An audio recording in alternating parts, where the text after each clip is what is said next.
The sound inside Marston's bar and grill was a living thing, conversations humming, glasses clinking, country music drifting from jukebox speakers that had seen better decades. Worn wooden floors carried the weight of work boots and the occasional dress shoe, all made equal by the dim golden light hanging from fixtures above. Monday nights weren't usually busy, which was precisely why Olivia Reed chose it for working through her case files. The center booth offered the best lighting, a clearer view of both exits, and enough privacy to spread documents across the weathered table. She'd been there nearly an hour. Laptop open, salad barely touched, focus unwavering on the screen before her. The door swung open with purpose, letting in a blast of autumn air that cut through the warmth. Three men entered, their presence immediately altering the atmosphere of the room. Conversations dimmed, glances shifted, then quickly away. Blake Turner stood at the center, tall and commanding, in a tailored charcoal suit that cost more than most patrons made in a month. His Rolex caught the light as he surveyed the room, a practiced smile on his face that never quite reached his eyes. Flanking him were Victor, Reese, and Grant Mitchell. Mirror images in expensive suits and polished shoes, their expressions a blend of entitlement and disdain. Blake's gaze landed on the center booth, his smile tightening at the edges. He made his way across the floor, every step deliberate, leaving silence in his wake. His companions followed, shoulders back, chins raised, moving through the bar like they owned every inch of it. In many ways they did. Olivia didn't notice them at first, absorbed in paragraphs of corporate disclosure statements. It wasn't until their shadows fell across her screen that she looked up, meeting Blake's stare with momentary confusion, before her expression hardened into professional neutrality. "This is our booth, sweetheart. Time to move." The words dropped heavy in the air. Not a request, a command. Blake placed his hand flat on the table, wedding band, gleaming manicured nails, tapping once near her water glass. Olivia glanced around, taking in the nearly empty bar with plenty of available seating. Her voice came steady but tight. "I've been here almost an hour. There were no signs. I'm not moving." Blake's smile disappeared entirely. His eyes narrowed, head tilting slightly, as if he couldn't quite believe someone was challenging him. Victor slid closer, hand reaching out to shut Olivia's laptop with a deliberate click. Grant picked up her glass of water, taking a slow sip before setting it down on their side of the table. "See, that's the wrong answer." In the corner booth, Ryan Hayes sat with his half-eaten burger cooling before him. Condensation from his iced tea had formed a ring on the worn wooden table, and he traced it absently with his thumb. His gray t-shirt bore the logo of Hayes Construction, his company of one that had grown to employ 6 other men over the past decade. At 38, his face carried the weathered lines of a man who worked outdoors, his hands calloused from years of building other people's dreams while carefully constructing his own. Ryan was a regular at Marston's, though not many would notice.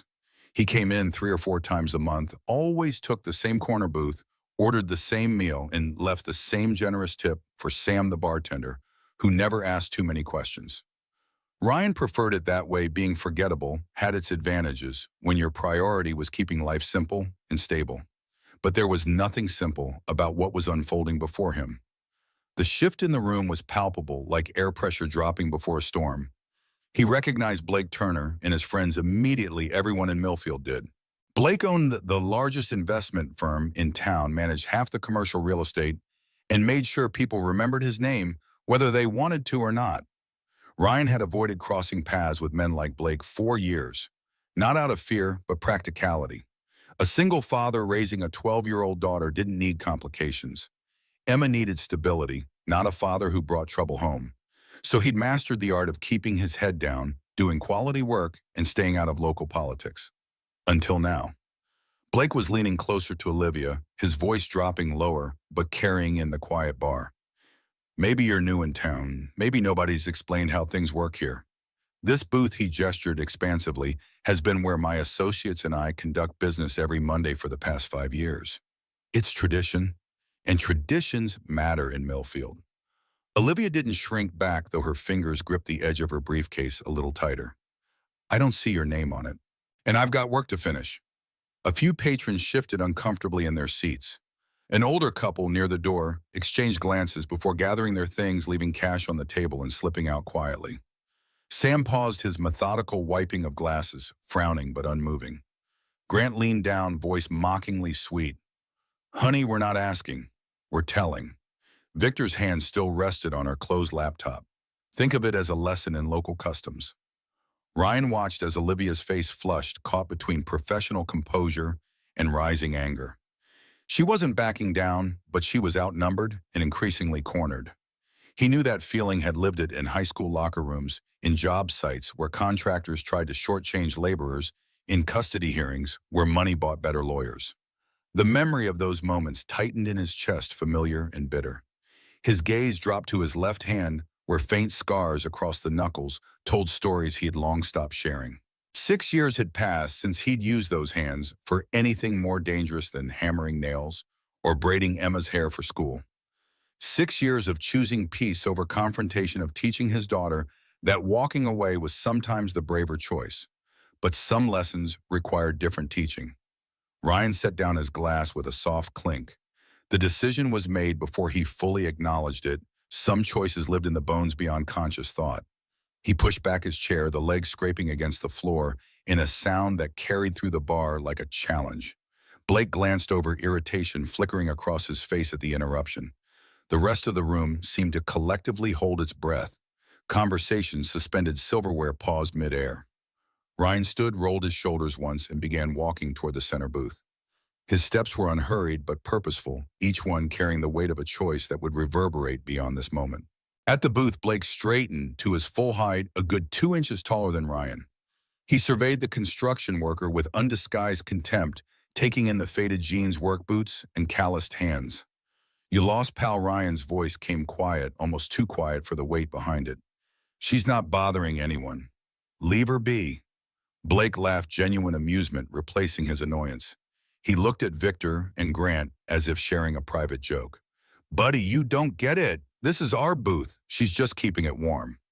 Victor leaned back, arms stretched across the booth seat. "Yeah, why don't you grab yourself another corner, construction man? Looks like you're more comfortable there anyway."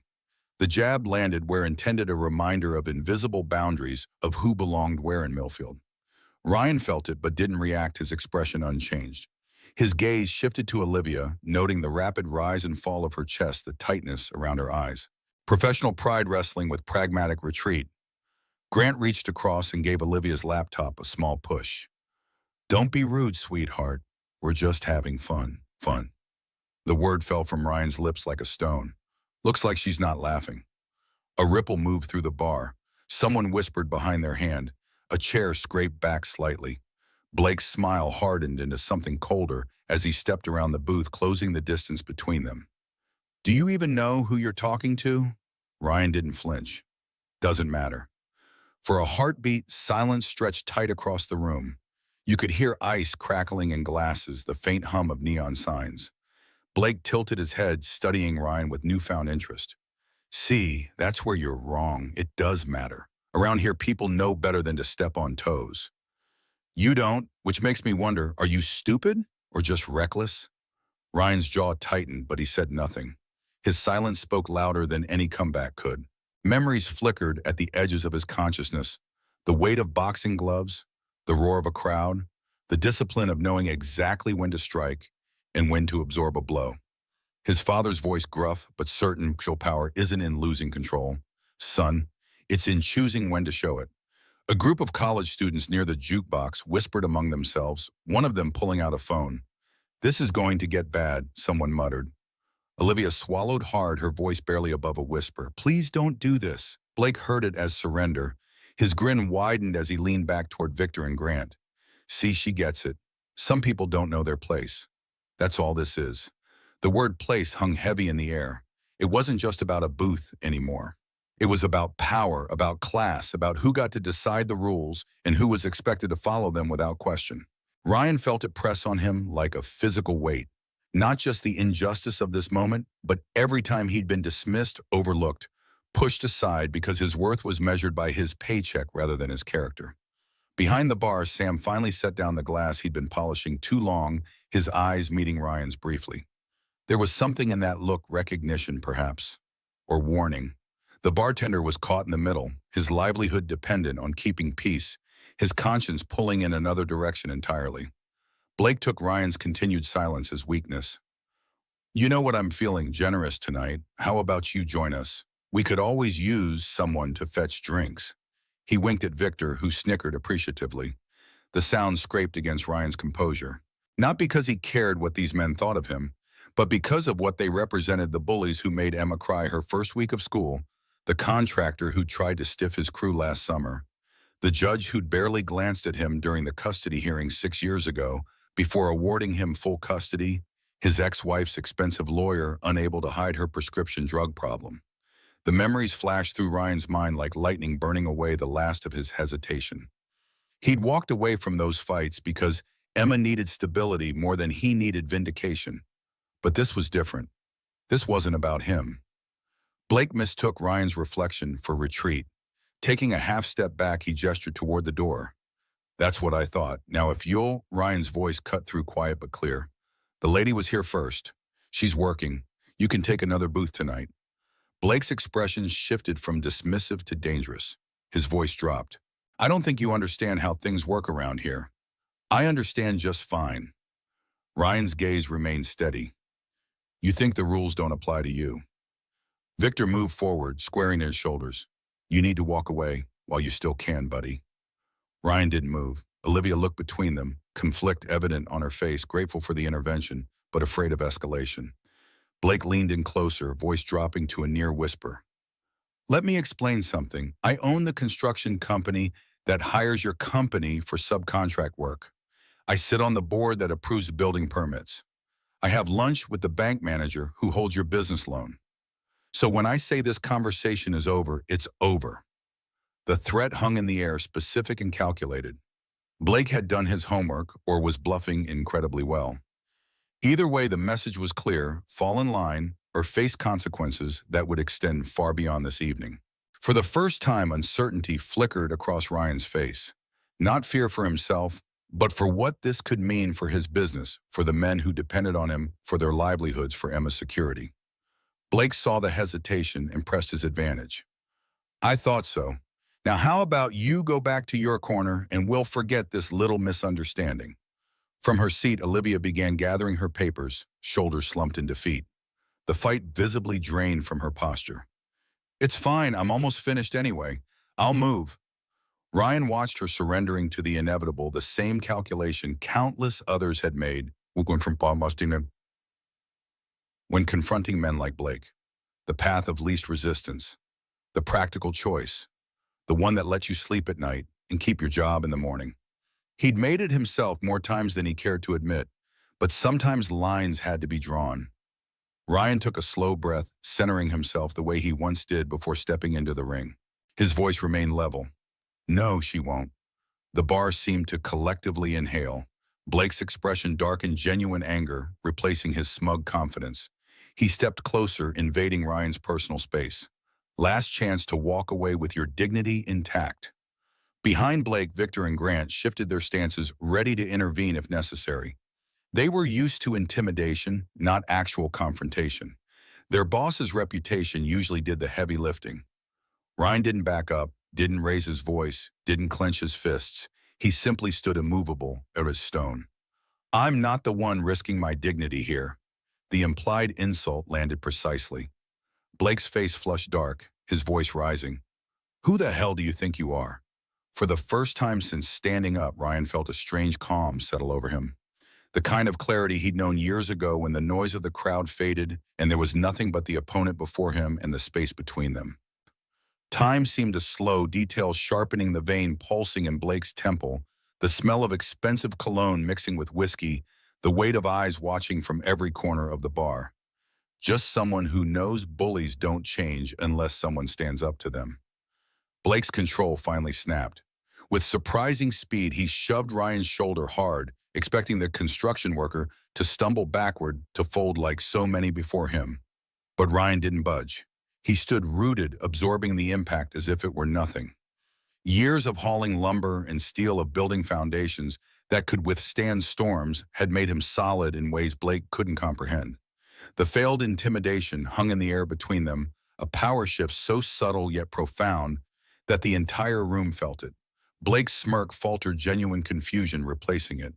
Then anger surged back, darker than before. His hand curled into a fist as he pulled his arm back. That's when Ryan moved. It happened fast, too fast for someone his size, someone in work boots and jeans. His hand snapped up, catching Blake's wrist midair, stopping the punch before it fully formed.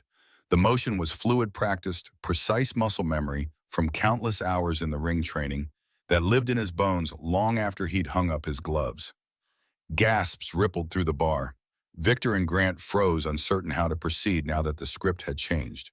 Olivia's eyes widened, her briefcase clutched to her chest like a shield.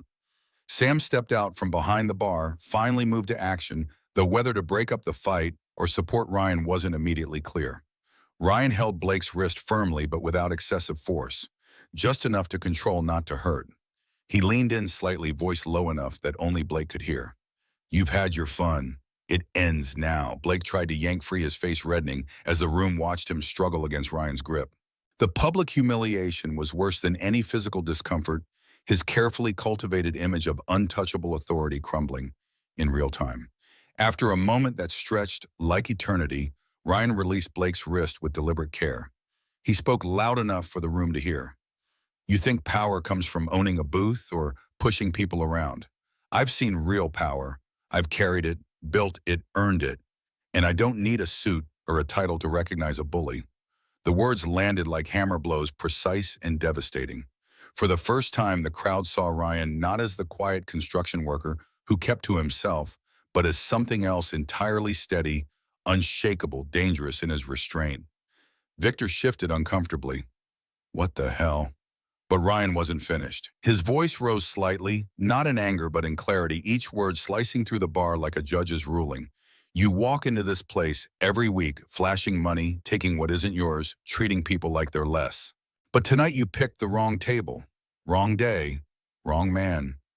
The phrase landed heavy. Final. Blake looked around, suddenly aware of the eyes locked on him from every direction. The bartender, the couple at the bar, the college kids by the jukebox, all watching, all witnesses to his humiliation. And for the first time, none of them looked impressed by Blake Turner. Olivia straightened, finding courage in Ryan's steady presence. She pulled her laptop free from Victor's slack grip, her voice steady now. "You're nothing but a bully, Blake. Always have been." That cut deeper than Ryan's grip had. Blake's jaw clenched, his swagger bleeding out under the weight of public rejection. For years he'd thrived on silence and compliance, but now the silence was against him, suffocating. Victor grabbed his jacket. "Let's go, Blake. This place is a dump anyway." Grant hesitated, then nodded, eager for an exit strategy. "Yeah, plenty of better spots in town." Blake's gaze remained locked on Ryan, hatred crystallizing behind his eyes. "This isn't over." Ryan held his gaze unmoved. "Yeah, it is." Sam finally spoke up, his voice carrying an authority he hadn't dared use before. "Blake, get out. You and your boys aren't welcome here anymore." Murmurs of agreement rose from around the bar, a tide turning.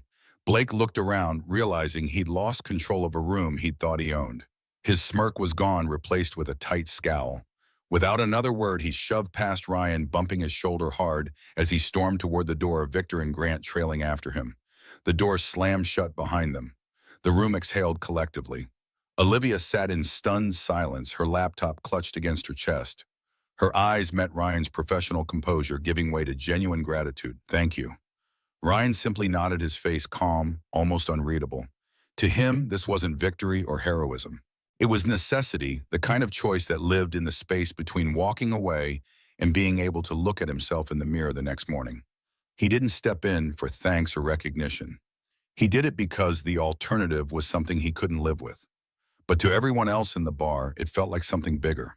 A shift in the air, a rewriting of unspoken rules, a reminder that sometimes the quietest man in the room carried the greatest weight. Sam approached, hand extended. "Ryan Hayes, right? I thought you looked familiar." Ryan took the offered hand, confusion flickering across his face. Sam grinned. "You don't remember me? I was at Westside Gym back when you were training there. You were something else in the ring. The Hurricane, they called you." The revelation rippled through the bar. Whispers sparked around them as patrons connected the quiet construction worker with a name some of them recognized from local sports pages years ago. Ryan shifted uncomfortably under the sudden attention. That was a long time ago. Not that long. Sam's eyes crinkled with genuine respect. 6 years. You were heading for the state championship. when you suddenly dropped out. People talked about it for months. The memory pressed against Ryan's chest, the choice he'd made, the path not taken. Emma had been 6, then her mother spiraling into addiction, the custody battle looming. The championship fight had been scheduled the same week as the final hearing. There had never really been a choice to make. He shrugged. Life had other plans. Sam seemed to understand the unspoken story. He clapped Ryan on the shoulder. Well, good to see you haven't lost your touch. Those moves were impressive. Ryan glanced around, noticing the changed atmosphere in the bar. People were looking at him differently now, with curiosity, respect, even admiration. It was unfamiliar and uncomfortable. He'd spent years building a life of quiet competence, of being overlooked rather than noticed. Anonymity had been a shield protecting the peace he'd created for Emma and himself. That shield had just cracked wide open. Olivia approached, composed once more, though her hands still trembled slightly. I don't even know what to say. You didn't have to do that. Nobody should have to sit through that. Ryan's voice was steady, almost modest. She studied him with newfound interest. You're not just some guy, are you? His met hers, and for a moment the room seemed to recede. He let out a breath. I used to box. Nothing big local circuits. My dad taught me. But construction paid the bills, and my daughter needed me more than the ring did. The admission drew appreciative murmurs. It explained the speed, the control, the calm. Ryan wasn't just lucky, he was trained. And more than that, he was disciplined, a man who knew his own power and how to wield it responsibly. Sam leaned against the nearest table. Well, we could use more men like you around here. If you ever need a steady place, you've got one, Olivia added softly. The world could use more men like you, period. The unexpected praise made Ryan uncomfortable. He wasn't used to being the center of attention, to having his choices examined and approved. He glanced at his watch, suddenly aware of the time. I should get home. My daughter will be wondering where I am. Olivia took a step back, sensing his need for space. Of course. I didn't mean to keep you. Ryan nodded to both of them, then turned toward his booth to collect his things. The patrons parted slightly as he passed, offering small nods or quiet thanks. By the time he paid his bill and headed for the door, conversation had resumed in the bar, but with a different energy, lighter, more open, as if a weight had been lifted from the room. Outside, the autumn air hit Ryan's face with welcome coolness. He took a deep breath, letting it clear at his head. The confrontation replayed in his mind, not with satisfaction, but with careful analysis. Had he done the right thing? What would the fallout be? Blake's threats weren't idle. He had the connections and the vindictiveness to follow through. Ryan climbed into his truck, a well-maintained Ford that had seen better days but still ran perfectly, thanks to his mechanical skills. As he turned the key, his phone buzzed with a text message.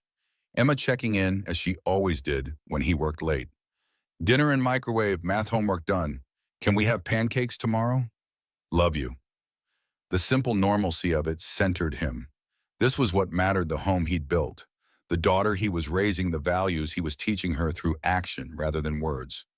Whatever came from tonight's confrontation, that foundation would hold. Ryan typed back a quick affirmative, added a heart emoji that made him feel simultaneously ridiculous and perfectly understood by his daughter, and pulled out of the parking lot. The lights of Marston's Bar and Grill faded in his rearview mirror, but the consequences of what happened there were just beginning to unfold. The Hayes home sat on the edge of Millfield's east side, a modest 2-bedroom rancher that Ryan had renovated himself over the years. The front porch light glowed welcome as he pulled into the driveway, and illuminating the hand-painted mailbox Emma had decorated with small construction tools and her name in careful block letters. It wasn't much compared to the sprawling homes in Blake Turner's neighborhood, but it was theirs, paid for with honest work and careful saving. Inside the house was quiet except for the soft sound of music drifting from Emma's room. Ryan moved through the kitchen, finding the promised dinner lasagna, likely from Mrs. Henderson next door, who regularly sent over extra portions. A note beside it confirmed his guess. For my favorite handyman, don't forget to eat vegetables sometimes. The normalcy of it all, the waiting dinner, Emma's homework spread across the dining table bills, neatly stacked by the phone, made the evening's confrontation seem almost dreamlike, as if Ryan had briefly stepped into someone else's life before returning to his own. He warmed the lasagna, mechanically going through the motions while his mind worked through potential scenarios. Blake Turner wasn't a man who forgot slights. His threats about building permits and contracts weren't empty. He had the influence to create serious problems for Hayes Construction. 6 men besides Ryan depended on those jobs. 6 families who could suffer because he'd chosen to stand up tonight. Ryan rubbed his left hand absently, the old scars tingling with phantom memory. The doctor had warned him years ago that he might experience occasional pain, especially when the weather changed. What he hadn't mentioned was how the scars would ache when old instincts resurfaced, when the carefully constructed walls between his past and present thinned. Emma's bedroom door opened, and she padded into the kitchen in fuzzy socks and an oversized t-shirt that had once been his. At 12, she was all long limbs and serious eyes, her dark hair pulled back in a messy ponytail that reminded Ryan painfully of her mother in better days. "You're late." Her tone held no accusation, just observation. "Got held up at Marston's." Ryan kept his voice casual, unwilling to burden her with adult complications. Emma studied him with unsettling perception, picking up on the tension he thought he'd hidden. Something happened. It wasn't a question. Ryan sometimes forgot how perceptive she was, how quickly she'd learned to read emotional undercurrents after her mother's breakdown. He considered deflecting, then decided against it. He'd never lied to her, even when the truth was difficult. Had a disagreement with someone. Nothing serious. Emma raised an eyebrow in perfect imitation of his own skeptical expression. "The someone being Blake Turner?" Ryan paused for halfway to his mouth. "How did you?" "Maddie texted me. Her dad was at Marston's and saw the whole thing. She says you totally shut down Blake Turner when he was being a jerk to some lady lawyer." Ryan sighed. News traveled impossibly fast in Millfield, especially when it involved one of the town's most prominent citizens being publicly confronted. He should have expected this, should have considered how it might affect Emma at school tomorrow. "It wasn't like that. I just stepped in when someone needed help, that's all." Emma sat across from him, chin propped on her hand. "Maddie says you stopped his punch with one hand like in those kung fu movies." Despite himself, Ryan felt a smile tugging at his lips. It definitely wasn't like that. "So you didn't defend some woman's honor against the biggest jerk in town?" "I wouldn't put it that way." Emma grinned. "That's exactly what Maddie said you'd say."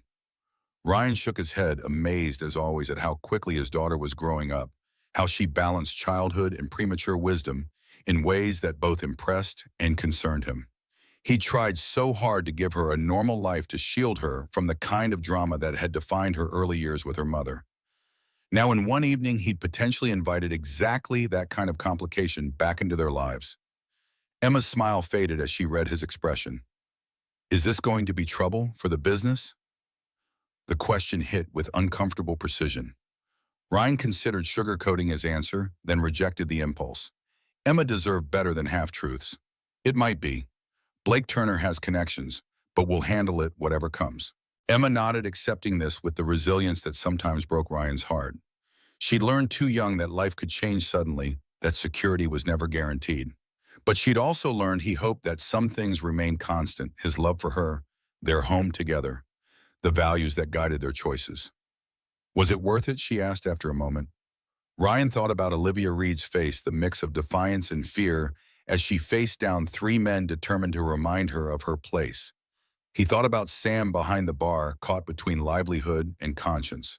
About the patrons who looked away, who chose silence over involvement. About Blake Turner's absolute confidence that his money and status made him untouchable. "Sometimes you have to stand up even when it costs you." The words came from a place of certainty Ryan hadn't accessed in years. Emma studied him, then smiled slowly. "Like when you tell me to stand up to Kara Jenkins when she's mean to the new kids?" Ryan felt a surge of pride so intense it nearly stole his breath. "Exactly like that." She nodded, satisfied with the consistency between his actions and the values he'd taught her. "I'm glad you didn't let him push that lady around. Maddie says she's really smart and is working on some big case." Ryan raised an eyebrow. "Maddie seems to know a lot about what goes on in this town." Emma rolled her eyes. "Her dad's a realtor. He knows everyone's business." She hesitated, then added, "He says Blake Turner's been buying up a bunch of properties on the east side. Like a lot of them, the information landed with unexpected weight. The east side was Millfield's working-class neighborhood, modest homes, small businesses that had been family-owned for generations, people who worked with their hands and lived paycheck to paycheck. People like Ryan and his crew. What would Blake Turner want with east side properties? He filed the information away for later consideration. Right now, his priority was ensuring Emma wasn't worried about immediate fallout. How's the math homework coming? Still having trouble with those word problems? Emma grimaced, allowing the subject change. They're the worst. Why can't they just give us the numbers instead of burying them in stories about trains and bathtubs? Ryan laughed, grateful for the return to routine concerns. Because life doesn't give you just the numbers. It buries them in stories about trains and bathtubs. Emma groaned dramatically. Is this going to be one of your life lesson moments? Because I already finished the homework. No life lessons tonight. Just pancakes tomorrow as promised. Her face brightened. With chocolate chips. Don't push your luck, kid. Their familiar banter eased the lingering tension in Ryan's shoulders. Whatever complications tonight's confrontation might bring, the home he'd built, the relationship with his daughter, remained solid. It was the foundation he'd chosen over championship belts and bigger paychecks, and he'd make the same choice again without hesitation. Later, after Emma had gone to bed, Ryan sat at the kitchen table with his laptop open to the Hayes construction schedule. 3 current jobs, 2 pending contracts, and 4 potential projects in the bidding phase. A solid position for a small company, the result of years building a reputation for quality work and fair pricing. All of it potentially at risk because he couldn't walk past a situation that didn't directly involve him. His phone buzzed with a text from an unknown number. This is Olivia Reed from Marston's tonight. Sam gave me your number. Can we talk tomorrow? It's important. Ryan stared at the message, feeling the distinct sensation of worlds colliding. He'd made a choice tonight based on instinct and ingrained values, not considering the ripple effects beyond the immediate situation. Now those ripples were reaching shores he hadn't anticipated. After a moment's hesitation, he typed back, Hayes Construction Office, 10 a.m. The reply came immediately, I'll be there. Thank you again for tonight. Ryan closed his laptop without responding further. Tomorrow would bring what it brought. Tonight had already delivered enough complications to process. He moved through the house, checking locks and turning off lights with the same methodical care he applied to securing a construction site. In Emma's room, he paused, watching the steady rise and fall of her chest, the peaceful expression that reminded him she was still a child despite her old soul wisdom. Everything he did, every choice he made circled back to this, providing her with security, with an example of integrity, with the chance to grow up believing that standing up for what was right mattered more than avoiding conflict. In his own room, Ryan caught his reflection in the mirror as he changed for bed. The man looking back at him seemed different somehow, as if tonight's confrontation had peeled away layers of careful anonymity, revealing the person he'd been before circumstances forced him to reshape his life. The boxer was still there beneath the construction worker's calloused hands and weathered face. The fighter who'd walked away from the ring, but never lost the instincts that made him formidable. Blake Turner had awakened something that Ryan had deliberately put to sleep years ago. The question now was whether he could control it or whether the hurricane would pull him back into storms he'd left behind for good reason. Morning arrived with golden light filtering through blinds Ryan kept meaning to replace. He woke before his alarm body clock, trained by years of construction schedules that followed the sun rather than the clock. For a moment, he lay still, taking inventory of the day-ahead crew assignments for the Parker renovation materials delivery for the Mitchell Addition meeting with Olivia Reed at 10. The last item sent a ripple of tension through his shoulders. Last night's confrontation at Marston's had been reactive instinctive. Today would require deliberate navigation of whatever consequences had been set in motion. Ryan moved through his morning routine with practiced efficiency, coffee brewing while he showered, breakfast preparation, overlapping with reviewing the day's schedule on his phone lunch packed for Emma before she even stumbled bleary-eyed into the kitchen. The rhythm of their mornings was a carefully choreographed dance perfected over years of single parenthood. Emma appeared just as Ryan was pouring orange juice, her school uniform slightly rumpled, hair pulled back in a hasty ponytail. Morning, Dad. Morning, sunshine. Pancakes as promised. She brightened immediately, sliding onto a stool at the counter. With chocolate chips, Ryan set a plate before her with 2 perfectly golden pancakes, chocolate chips forming a smiley face. Just this once. Emma grinned, recognizing the phrase he used every time he indulged her sweet tooth. You're the best. Tell that to Mrs. Henderson when she asks why your lunch is all sugar. Their breakfast banter continued deliberately normal, though Ryan caught Emma watching him with subtle concern between bites. She'd inherited his tendency to worry about others while presenting a calm exterior, a mixed blessing that made her both empathetic and sometimes too adult for her 12 years. As she gathered her backpack and lunch, she paused at the door. "Dad, will you be okay today?" The question caught him off guard. It was usually his line, his concern to voice as she headed off to navigate the complex social hierarchy of middle school. The role reversal was both touching and unsettling. "I'll be fine, Em. Just a normal day." She gave him a look that said she didn't quite believe him, but would pretend to for his sake. "Okay, love you. Love you too. Learned something amazing." After she'd gone, caught up in Mrs. Henderson's carpool, Ryan allowed himself a moment of stillness in the empty kitchen. The encounter at Marston's replayed in his mind not as victory, but as calculation, what could have been done differently, what might follow, how to minimize fallout for Hayes Construction, and by extension for Emma's stability. His phone buzzed with a text from Luis, his foreman on the Parker job. "Delivery from Millfield Supply delayed. Blake Turner called in a priority order that bumped us."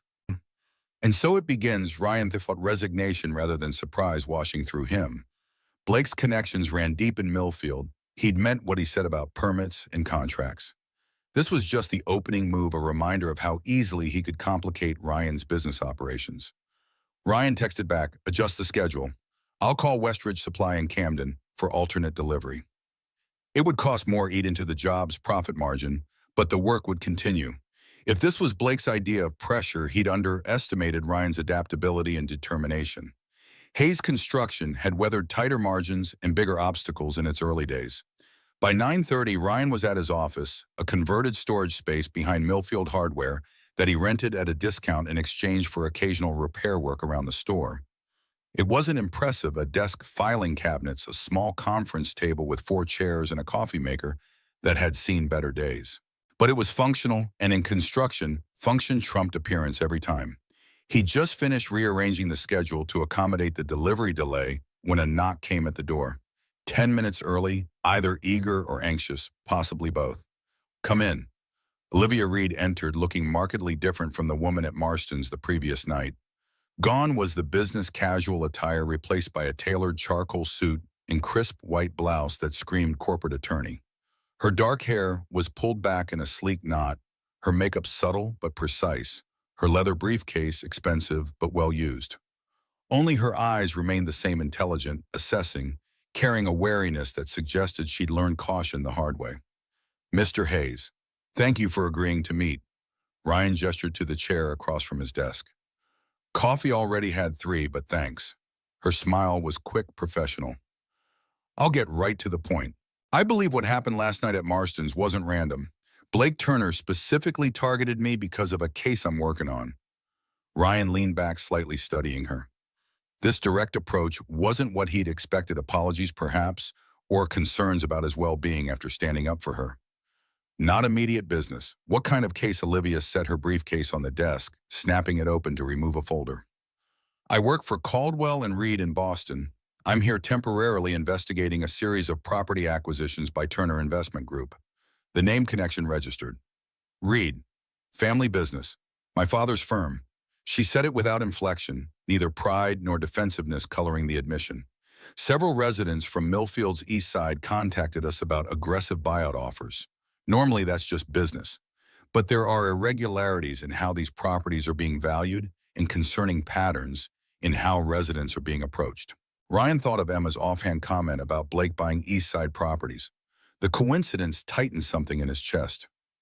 "What kind of irregularities?" Olivia opened the folder, revealing a map of Millfield with several properties highlighted in red. Targeted purchases, creating a very specific footprint. Lowball offers followed by escalating pressure tactics when owners refuse. And most concerning, several residents report water or electrical issues mysteriously appearing after they decline to sell. Ryan frowned. "That's not just aggressive business.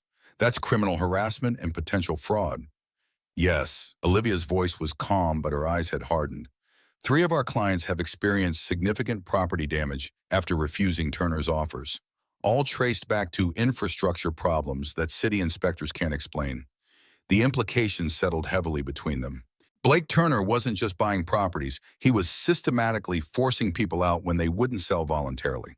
People like Ryan's neighbors, like the families whose children went to school with Emma, like the elderly couple down the street who'd lived in their home for 40 years. Why are you telling me this? Olivia closed the folder, meeting his gaze directly. Because after last night, you're likely on Turner's radar in a way you weren't before. And because I think you actually care about what happens to this community. The assessment was accurate but uncomfortable in its directness. Ryan wasn't used to being seen so clearly by someone he'd just met. He'd spent years building a life of quiet competence, of being respected but not scrutinized too closely. What do you want from me? Information, primarily. Olivia leaned forward slightly. You know this community, especially the East Side? You know the people, the properties, the relationships? I need to understand what Turner might be planning that makes these specific properties valuable enough to risk illegal tactics. Ryan considered her request, weighing potential involvement against his preference for staying out of conflicts that didn't directly affect his business or family. Except this potentially did affect both. If Blake was targeting East Side properties, the Hayes home could eventually be in his sights. And if Blake was already using his influence to interfere with Ryan's business operations over a simple bar confrontation, what might he do if Ryan actively worked against his interests? The risk calculation was interrupted by another knock at the door. Before Ryan could respond, it swung open to reveal Sam from Marston's, his expression a mix of apology and urgency. Sorry to barge in. Figured you'd want to hear this right away. Ryan gestured for him to continue, noting Olivia's surprise at the interruption. Sam ran a hand through his disheveled hair. Blake Turner just bought Marston's. Effective immediately. First order of business was firing me and anyone else who witnessed last night. The news landed like a physical blow. Marston's was a Millfield institution owned by the same family for 3 generations. It wasn't just a bar, it was neutral territory, a community gathering place, one of the few establishments where class distinctions temporarily dissolved over cold beer and good food. That's not possible. Bill Marston would never sell to Turner. Sam's laugh held no humor. Turns out Bill's been underwater since COVID. Turner's been quietly buying his debt for months. Called it all due yesterday after what happened. Bill had no choice. Ryan exchanged glances with Olivia, whose expression had shifted from surprise to grimly vindicated. This fits the pattern, she said quietly. Leverage pressure, then acquisition, but usually with more subtlety and over a longer timeline. This is because of last night. Ryan's voice was flat realization settling cold in his stomach. Blake was making a point, demonstrating his power, his reach, his willingness to reshape Millfield itself to punish those who challenged him. Sam nodded, shoulders slumping slightly. Word is he's planning to renovate it into some upscale place for his investor friends. Whole staff's out of jobs just like that. Ryan felt the weight of unintended consequences pressing down. His choice to stand up for Olivia had rippled outward, affecting people who'd been innocent bystanders. Sam and the other Marston's employees. Bill Marston himself forced to surrender a family legacy. All because Ryan couldn't walk away from a confrontation that wasn't his to begin with. I'm sorry, Sam. If I'd known, Sam straightened, genuine surprise crossing his face. Don't you dare apologize. What you did was right. Blake Turner's been throwing his weight around this town for years. Someone finally showed him he's not untouchable. That's worth something, even if the cost is high. The validation should have been comforting. Instead, it only underscored the complications Ryan had invited into his carefully constructed life. Standing up to Blake had felt right in the moment, a clear moral choice with seemingly limited consequences. Now those consequences were expanding exponentially, affecting people beyond the immediate confrontation, potentially threatening the stability he'd worked so hard to build for Emma and himself. Olivia watched the exchange with sharp focus, her attorney's mind visibly processing implications. This proves my point. Blake Turner doesn't just want properties, he wants control. Complete control over Millfield's economic and social landscape. Sam nodded grimly. And he usually gets what he wants. Not always. Ryan's voice was quiet but firm, a decision crystallizing behind his eyes. What else do you need to know about the East Side properties? Olivia blinked, momentarily caught off guard by his shift from reluctance to commitment. Everything. Property histories, development patterns, community connections, rumors about future projects. Ryan turned to Sam. You've lived here your whole life. Any ideas why Turner would suddenly focus on the East Side? Sam leaned against the wall, considering. Only thing I can think of is the highway expansion. State's been talking about a new interchange that would connect right at the edge of those neighborhoods, turn sleepy residential streets into prime commercial corridors overnight. Olivia snapped to our share of fingers' excitement, breaking through her professional composure. That's it. If Turner can acquire those priorities before the expansion is announced, before values skyrocket, he stands to make millions on resale or development. Ryan finished her thought, the business strategy becoming clear. It wasn't just bullying tactics, it was calculated financial manipulation with very real victims. The realization settled into the room like a weight. Blake Turner wasn't just an entitled bully throwing his status around at a local bar. He was systematically reshaping Millfield to serve his financial interests regardless of the human cost, using intimidation leverage and now outright retaliation to remove obstacles from his path. Ryan thought of his neighbors, the Hendersons, who'd lived on his street for 40 years, the Ramirez family whose auto shop had served the East Side for generations, Mrs. Wilkins, who ran the corner market where Emma bought penny candy with her allowance. All potentially in Blake's crosshairs, all vulnerable to the kinds of pressure tactics Olivia had described. His initial instinct to stay uninvolved crumbled under the weight of those connections. This wasn't just about standing up for a stranger in a bar anymore. This was about his community, his home, his daughter's future, in a town being hollowed out from within. Sam broke the silence, his voice carrying a mix of resignation and determination. So what do we do? Ryan met Olivia's questioning gaze, seeing in her eyes the same calculation he was making, weighing professional detachment against moral imperative, personal risk against community responsibility. In that shared look, something shifted between them, a recognition, an alliance forming, a decision point reached simultaneously. We fight back. The words came from Ryan with quiet certainty, not bravado but commitment, within the bounds of law and ethics, but we fight back. Olivia nodded slowly, professional reserve, giving way to genuine appreciation. I was hoping you'd say that. The morning after the confrontation at Marston's Millfield awakened to rumors spreading like wildfire. Blake Turner's acquisition of the town's oldest bar dominated conversations at Parker's Diner, the post office, and every workplace where locals gathered. By noon, the story had evolved, details shifting with each retelling, but the core remained unchanged. Ryan Hayes, the quiet construction worker from the East Side, had stood up to Blake Turner and won at least for one night. At Hayes Construction's modest office, Ryan, Olivia, and Sam hunched over maps of Millfield's East Side.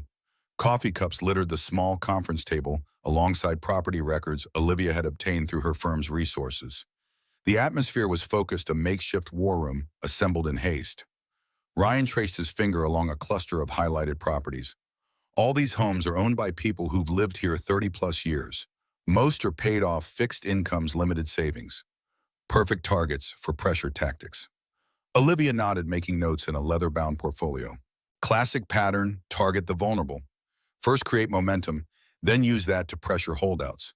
But there's something strange about this footprint. It's not comprehensive enough for major commercial development. Sam leaned closer, studying the map. Unless he tapped an unmarked area near the proposed highway interchange. What about the wetlands behind Oak Ridge Drive? Counties had them protected for years, but rumor is they've been reassessing the environmental impact classification. A new possibility crystallized in the room. If those wetlands were reclassified, if the properties Blake was acquiring created access points to previously undevelopable land, Olivia's eyes widened. The scope would be massive. Not just flipping houses for profit when the interchange goes in, building an entirely new commercial district from scratch. Ryan finished her thought, the business strategy becoming clearer. The kind of development that would shift Millfield's entire economic center from the historic downtown to Blake's privately owned complex. The implications settled heavily. This wasn't just about individual properties or even one neighborhood. Blake Turner was orchestrating a fundamental restructuring of Millfield itself, one that would benefit his investors while potentially decimating the small businesses and working-class neighborhoods that had defined the town for generations. Sam pushed back from the table, running a hand through his hair. So he's not just being a vindictive ass about the bar. This is bigger. Much bigger. Ryan's jaw tightened as he studied the map, seeing his hometown through new eyes. Everything he'd built was here, his business, his home, the stable life he'd created for Emma. If Blake succeeded, all of it would be vulnerable. The stakes have changed. Olivia's voice cut through his thoughts, professional, but with an undercurrent of steel. She gathered her notes with practiced efficiency. I need to report this to my firm. This level of coordinated manipulation across municipal zoning, environmental regulations, and targeted acquisitions goes beyond what we initially suspected. What does that mean for your investigation? Ryan studied her face, sensing a shift in her approach. Olivia hesitated, conflict visible in her expression. Honestly, it means more resources, but also more scrutiny. High-profile cases attract attention, both wanted and unwanted. And Blake Turner has connections beyond Millfield, political allies, business partners with deep pockets. What she wasn't saying hung in the air between them. Higher stakes meant greater risk. For her career, if she pursued a case against powerful interests and failed. For Ryan and others in Millfield, if they aligned themselves against Blake publicly. Sam broke the uncomfortable silence. I should go. Got interviews at 3 restaurants in Camden. Turns out bartending jobs don't grow on trees when you've been blacklisted by the richest man in the county. The reminder of Sam's situation, suddenly unemployed after years at Marston's, sharpened Ryan's resolve. This wasn't an abstract legal case or business dispute. Real people were already suffering consequences. I might have something for you. Ryan reached for his phone. Johnson's Hardware in the West End needs someone for their contractor counter. Not bartending, but decent pay, regular hours. Owner owes me for fixing his roof last winter. Sam's expression shifted from resignation to cautious hope. You'd do that for me, Ryan shrugged, uncomfortable with gratitude for what seemed like basic decency. You lost your job because I chose to get involved. Least I can do is help find you another one. Something unspoken passed between the two men, an acknowledgement that choices had consequences, that standing up for principles created obligations that extended beyond the moment of decision. After Sam left with Johnson's contact information, Ryan turned back to Olivia, who had been watching the exchange with thoughtful assessment. You do that a lot, don't you? Her voice was softer than before, personal rather than professional. Do it, take responsibility for others. Even when the situation isn't your creation. The observation was uncomfortably perceptive, piercing the careful boundaries Ryan maintained between his public persona and private motivations. Most people in Millfield knew him only as a reliable contractor, a devoted single father, occasionally as a former boxer who'd walked away from potential championship glory.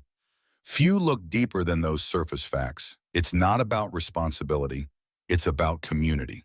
Ryan kept his tone neutral, deflecting from the more personal implication. If we don't look out for each other, we're just easy targets for people like Blake Turner. Olivia studied him with the focused attention she might give a complex legal brief, as if trying to reconcile contradictions in the evidence before her. You didn't hesitate last night at Marston's, not even for a second. Most people would have at least calculated the risks before stepping in. The statement hung between them, not quite a question, but clearly inviting explanation. Ryan considered deflecting again, maintaining the professional distance that felt safest. But something about Olivia's direct gaze, her willingness to put herself on the line professionally to pursue this case, deserved honesty in return. I've been on the other side of that situation. When my ex-wife's addiction spiraled, when we were fighting for custody of Emma, when my boxing career imploded. Ryan's voice remained steady, but his eyes revealed the weight of those memories. I know what it feels like when no one steps up, when everyone finds it easier to look away. Olivia absorbed this, her professional mask softening. That explains a lot. Ryan shifted uncomfortably, unused to being seen so clearly. So what's our next step with Turner? The deliberate change of subject wasn't lost on Olivia, but she respected it, switching seamlessly back to attorney mode. I need documentation, evidence linking these property acquisitions to specific pressure tactics, testimony from residents who've experienced harassment or unexplained property issues after refusing to sell. Gathering that won't be easy. People here are scared of Blake, even before he bought Marston's, to make a point. That's where you come in. Olivia closed her portfolio, decision made. These people don't know me, don't trust me, but they know you. They trust Hayes Construction. If you can make the introductions, I can build the case. The request was significant, asking Ryan to leverage his reputation in the community to potentially put his business relationships at risk by explicitly aligning against Blake Turner. The choice was no longer about a single moment of standing up in a bar. It was about committing to a sustained confrontation with the most powerful man in Millfield. Before Ryan could respond, his phone rang. The screen displayed Emma's school, a call that instantly overrode all other considerations. He answered immediately, tension tightening his shoulders. "Hello?" The school secretary's voice came through, professionally concerned. "Mr. Hayes, there's been an incident involving Emma. She's all right, but Principal Townsend would like you to come in right away." Ryan's heart rate accelerated, parental concern overwhelming all other thoughts. "I'll be there in 10 minutes. He ended the call, already reaching for his truck keys. Olivia read his expression instantly. "What's happened?" "Something at Emma's school. I have to go." She nodded, gathering her materials efficiently. "Of course. We can continue this later." Ryan hesitated at the door, conflicting priorities warring within him. The investigation into Blake's activities felt suddenly remote compared to potential trouble involving his daughter. Yet the two were potentially connected. His confrontation with Blake might already be having ripple effects that reached Emma. "I'll call you." He managed the promise, both professional and something more personal than he'd intended. Olivia's response carried understanding beyond the words themselves. "I'll be here." Millfield Preparatory Academy occupied a stately brick building that had once been the town's high school before declining enrollment led to consolidation with neighboring districts. Now it served as a private school for grades 6 through 12, catering to families who could afford the tuition, or in Emma's case, who qualified for the limited scholarship program. Ryan pulled into the visitors' parking lot, noting the sleek luxury vehicles that surrounded his weathered truck. The class distinctions in Millfield were never more visible than at the school where Emma navigated between worlds as one of the few scholarship students from the East Side. The main office was cool and efficiently quiet, the secretary's expression carefully neutral as she escorted Ryan directly to Principal Townsend's office.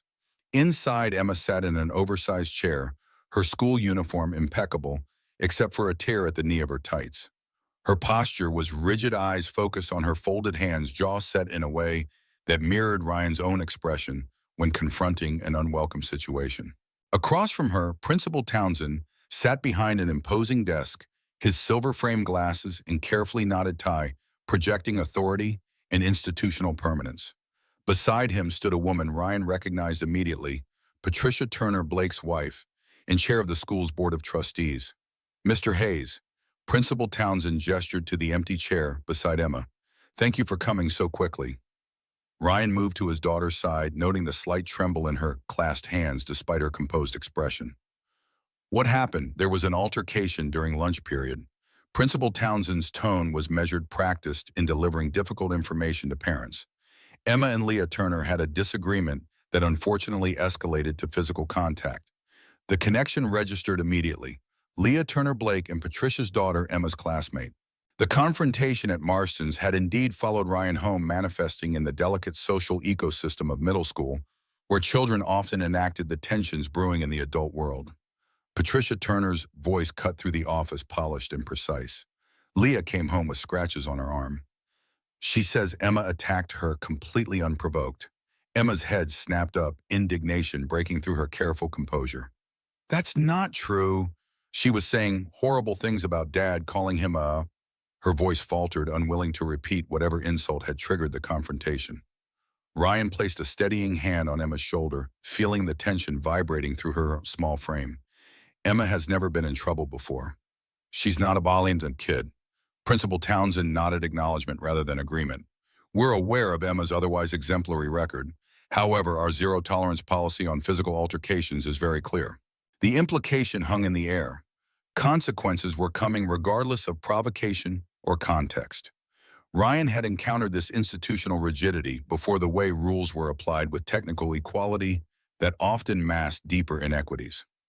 A scholarship student in conflict with the daughter of the board chair faced an uphill battle regardless of the circumstances. Patricia Turner straightened, adjusting a gold bracelet on her wrist with practiced precision. "Given the circumstances and considering Emma's scholarship status, I believe suspension is the appropriate response. Perhaps it would provide time for reflection on proper behavior expected of Millfield Prep students." The threat was thinly veiled, not just suspension, but potential revocation of the scholarship that made Emma's attendance possible. Ryan felt a surge of protective anger, tempered by the tactical awareness that losing his composure would only validate Patricia's implied assessment of his family's worthiness to be part of the Millfield prep community.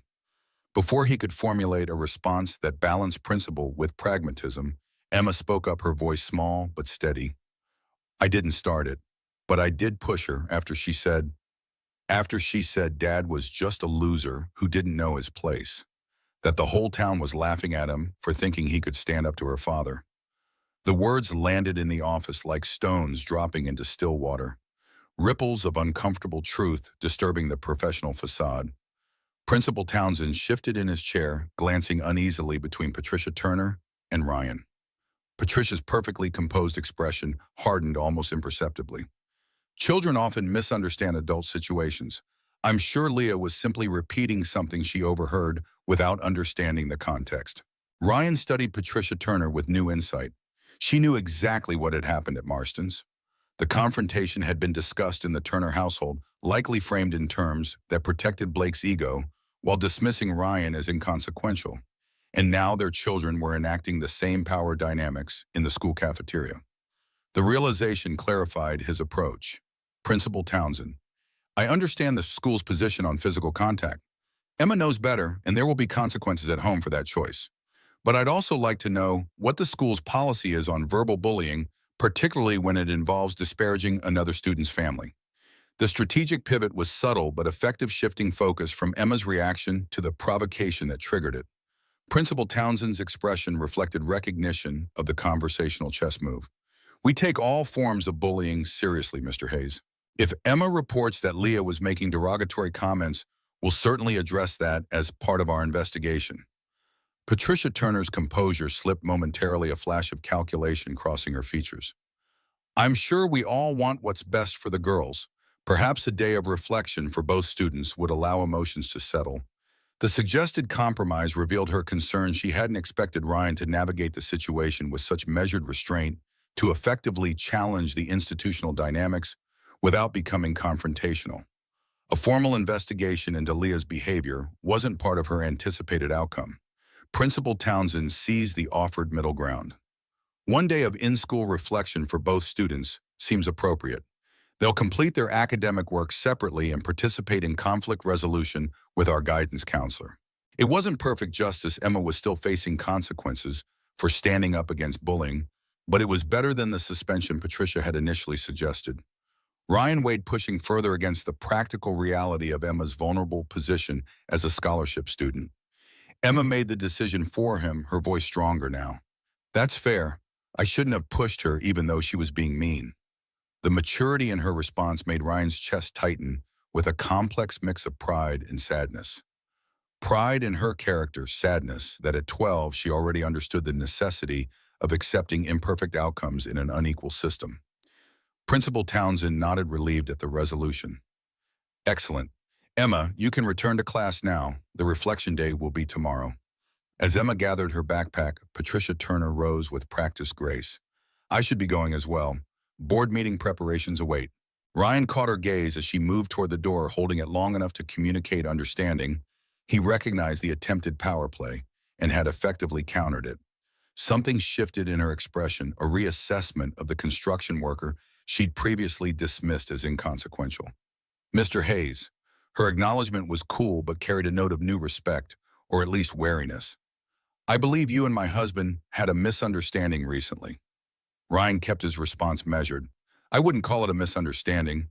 Your husband knows exactly what happened." A hint of something, perhaps genuine curiosity, flickered across Patricia's perfectly maintained exterior. "You should know that Blake doesn't forget such encounters. Is that a warning?" Patricia adjusted her designer purse on her shoulder. "Consider it context for navigating Millfield. My husband believes in consequences for those who challenge his position." Ryan met her gaze steadily. "So do I. The difference is in how we define position and what we believe gives it meaning." For a brief moment, something unidentifiable passed across Patricia Turner's face, not quite agreement, but perhaps recognition of a perspective she rarely encountered in her carefully curated social circle. Then her professional mask slipped back into place, and she departed with a perfunctory nod to Principal Townsend. After walking Emma back to her classroom, Ryan found himself sitting in his truck in the school parking lot, hands gripping the steering wheel as he processed the implications of the meeting. The confrontation with Blake had already affected Emma directly, drawing her into adult conflicts in ways he'd spent years trying to prevent. Yet her response, standing up for him for their family against Leah Turner's insults, reflected the values he tried to instill. The contradiction twisted in his chest. He wanted Emma to be principled, to defend what was right. But he also wanted to protect her from the consequences of those principles in a world where power often trumped justice. The same contradiction he wrestled with himself, knowing when to stand firm and when pragmatic retreat served the greater good. His phone buzzed with a text from Olivia. "Any update on Emma Hope? Everything's okay." The simple message carried more weight than its words concern, that extended beyond their professional collaboration, a personal connection forming despite his habitual caution with relationships. Ryan hesitated, then typed back, "Handling it. Can we meet later?" New developments. Her response came quickly. "My hotel lobby, 7 p.m. Ryan confirmed, then started his truck. The day's schedule had been thoroughly disrupted, but Hayes Construction couldn't afford downtime, especially now with Blake Turner potentially interfering with supply deliveries and contracts. He needed to check on the Parker renovation, make sure the alternate materials delivery had arrived from Camden, keep his business running smoothly despite the expanding complications in his personal life. As he pulled out of the parking lot, Ryan noticed a black SUV with tinted windows parked across the street, the kind of vehicle Blake Turner favored. It could be coincidence, or it could be deliberate surveillance, another message that Ryan was being watched, that his movements through Millfield were being monitored. The realization didn't spark fear so much as a cold, clarifying anger. Blake was extending the conflict beyond their personal confrontation, involving Emma potentially threatening Ryan's livelihood, using his wealth and connections to apply pressure from multiple angles. This wasn't just about a booth at Marston's anymore. It was about control, about making an example of someone who dared to challenge the established power structure. Ryan had walked away from confrontations before when the costs seemed too high, when Emma's stability demanded compromise. But there were lines that once crossed required a different response. Blake Turner had just crossed one of those lines. The Westbridge Hotel occupied a renovated Victorian mansion on Millfield's west side, catering to business travelers and the occasional tourist exploring New England's scenic backroads. Its lobby featured the awkward blend of historic charm and corporate functionality, common to boutique accommodations, original woodwork alongside generic artwork, and a self-service coffee station. Ryan arrived at 6:55, still in his work clothes, after a day of juggling construction site supervision with the emotional aftermath of Emma's school situation. He'd barely had time to check in with Mrs. Henderson, who was watching Emma for the evening with promises of homemade cookies and help with science homework.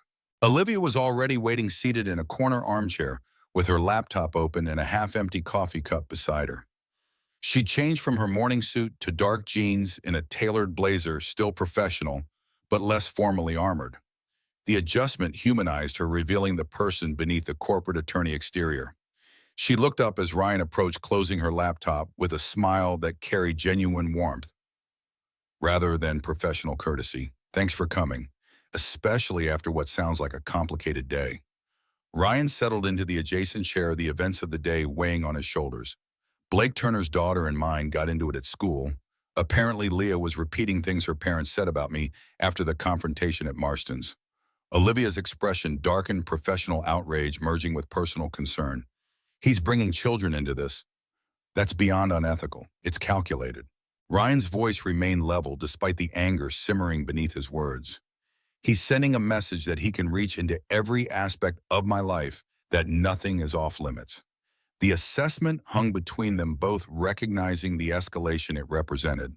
This wasn't standard business intimidation anymore. It was personal, targeted, and potentially dangerous. Olivia leaned forward, elbows on her knees, switching from sympathetic to strategic. "This actually strengthens our case. Establishing a pattern of retaliation helps demonstrate the connection between Turner's business practices and his intimidation tactics." Ryan nodded, acknowledging the legal perspective while wrestling with more immediate concerns. "That doesn't help Emma navigate school tomorrow, or help my crew if Blake starts interfering with our job sites. I understand. Olivia's tone softened again. It's not just an interesting legal case for you. It's your life, your daughter's well-being. The simple acknowledgement of his reality, that this wasn't academic or professional for him, but deeply personal, loosened something in Ryan's chest.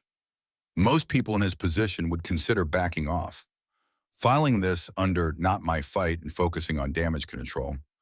Olivia studied him with that perceptive gaze that seemed to see more than he intended to reveal. But you're not considering that at all, are you? Ryan met her eyes, allowing her to see the decision that had crystallized during the drive from Emma's school. Some fights find you whether you're looking for them or not. Blake crossed a line today involving my daughter. Whatever happens next, I'm in this now. Olivia nodded, something like admiration flickering across her features. Then you should know what I found this afternoon. She reopened her laptop, turning it to show Ryan a complex document filled with legal terminology and corporate structures. After our meeting this morning, I dug deeper into Turner Investment Group's recent activities. They've created 3 separate shell companies in the past 8 months, all with different names but the same registered agent. Ryan leaned closer, trying to make sense of the legal jargon. What does that mean in plain English? Blake is hiding his involvement in certain acquisitions. Olivia highlighted several sections of the document. These companies have been purchasing options on land adjacent to the wetlands.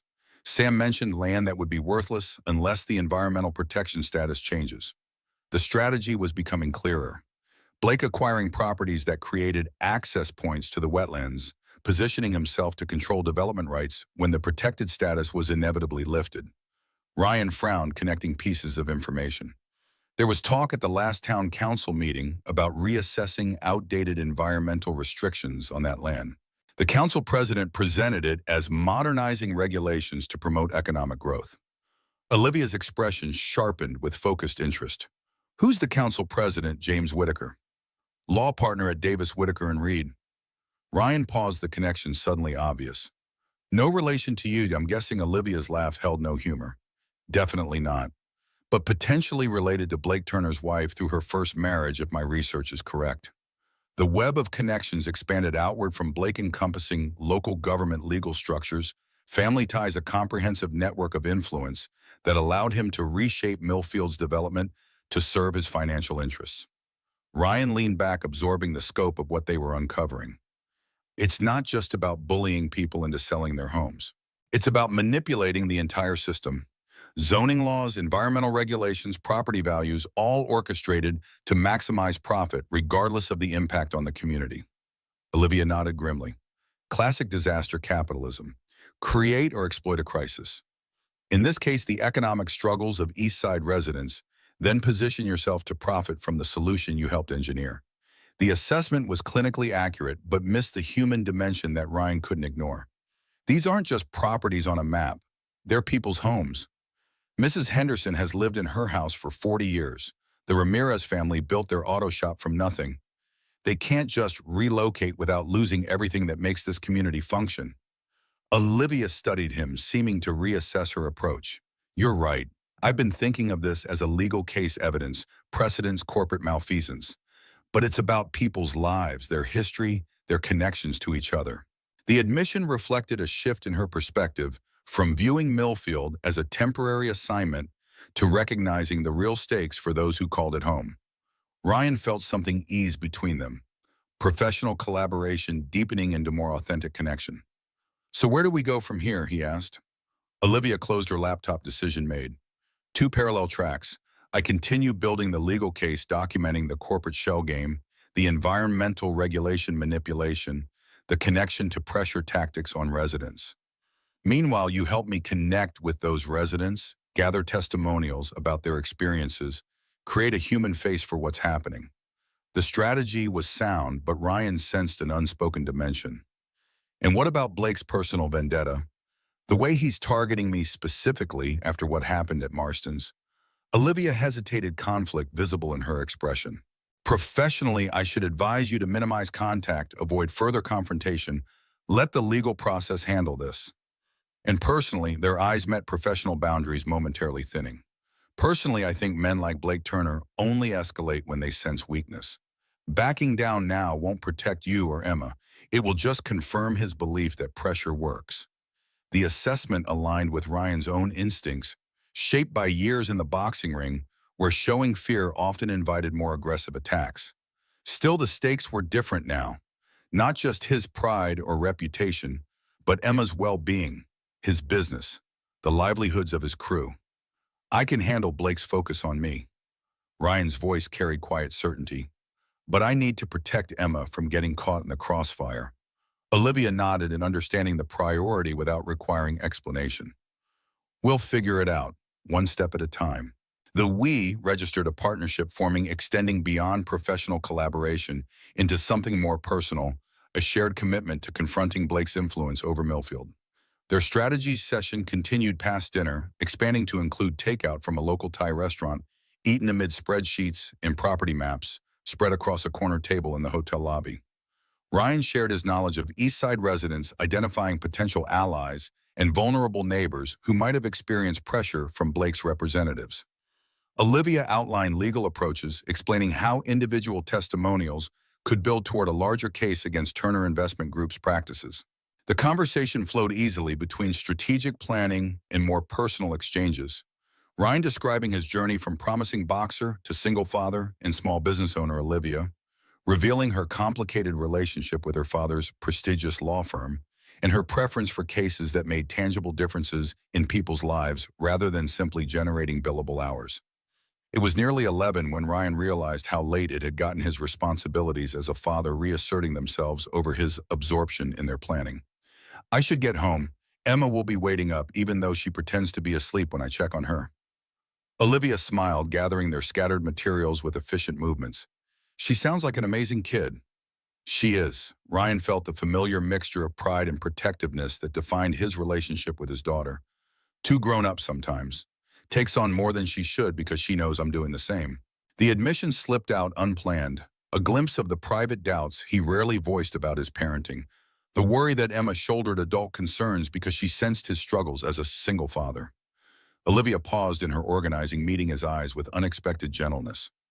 From what I've seen, you're giving her something invaluable, an example of standing up for what's right, even when it's difficult.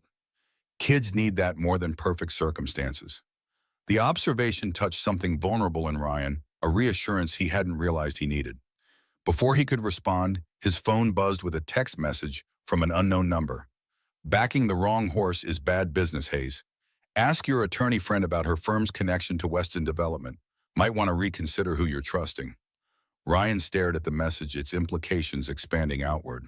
Blake was monitoring their meeting, aware of their collaboration, potentially even able to overhear their conversations. And he was suggesting Olivia had hidden connections that compromised her trustworthiness. Olivia noticed his expression shift. What is it? Ryan handed her the phone wordlessly, watching her face as she read the message. Her reaction would tell him more than any verbal response, whether Blake's insinuation held any truth or was simply another attempt to isolate Ryan from potential allies. Olivia's expression cycled through surprise, anger, and then something harder to define, not guilt exactly, but complication. She handed the phone back, meeting his gaze directly. He's watching us and trying to drive a wedge between us. Is there any truth to it? About your firm and Weston Development? She didn't look away, her response measured but forthright. Weston is a client of Caldwell and Reed. Yes, they're a large development corporation with interests across New England. But my investigation into Turner Investment Group is separate and authorized by the firm's partners. Ryan absorbed this, weighing the incomplete disclosure against the transparency of her current response. Why wouldn't you mention that connection earlier? Olivia sighed, professional composure momentarily giving way to genuine frustration.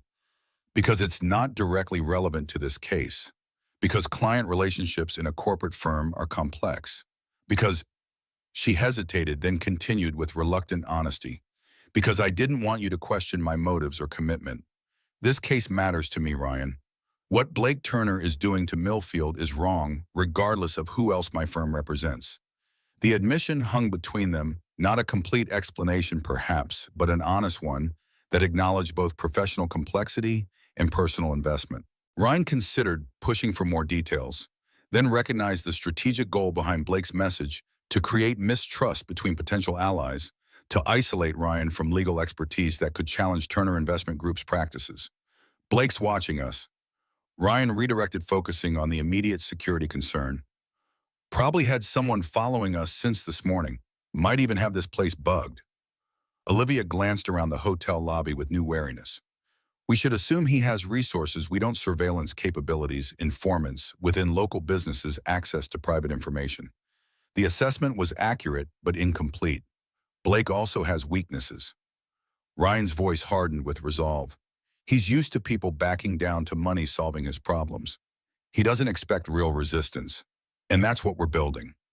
Olivia matched his determination, the momentary tension about her firm's connections receding behind their shared purpose. A coalition of residents, legal pressure, public exposure of his methods. The kind of resistance he can't simply buy off or intimidate.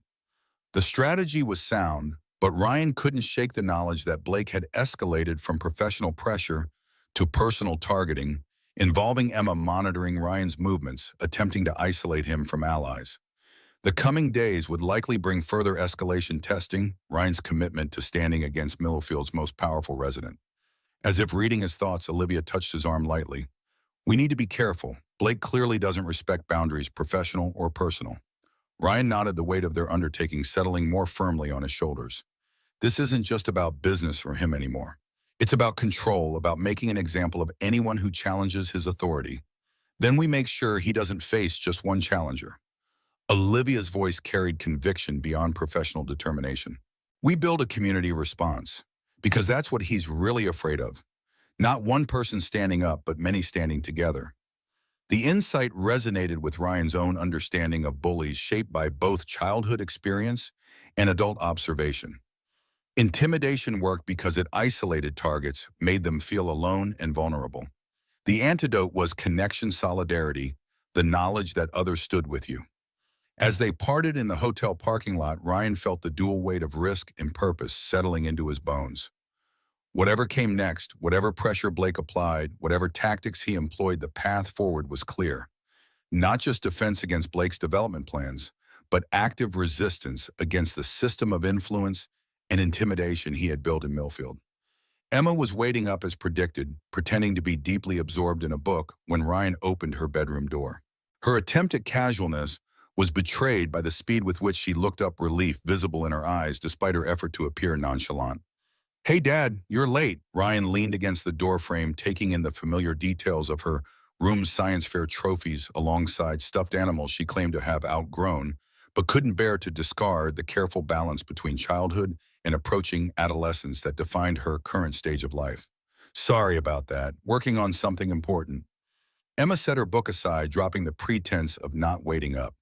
With that, lawyer lady, from the bar, Ryan raised an eyebrow, continually surprised by the efficiency of Millfield's adolescent information network. News travels fast. Maddie says her mom saw you having dinner with her at the hotel. Emma's tone carried exaggerated casualness. Said she's really pretty and smart. The implied question made Ryan simultaneously uncomfortable and amused his 12-year-old daughter, attempting to gauge his potential interest in Olivia Reed with all the subtlety of a construction crane. We're working together on a project. It's complicated. Emma rolled her eyes at the non-answer. Everything with grown-ups is complicated. She hesitated, then asked with more genuine concern, is this about what happened at school with Leah? Ryan moved to sit on the edge of her bed, recognizing the need for a more substantial conversation. Partly, but it's bigger than that.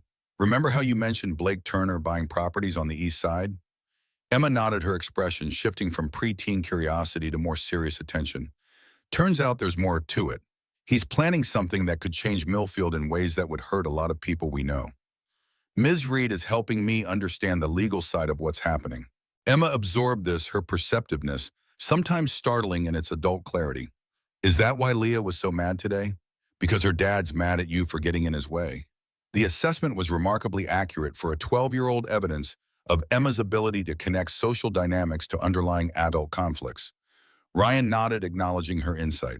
Something like that. Which is why I need you to be extra careful at school.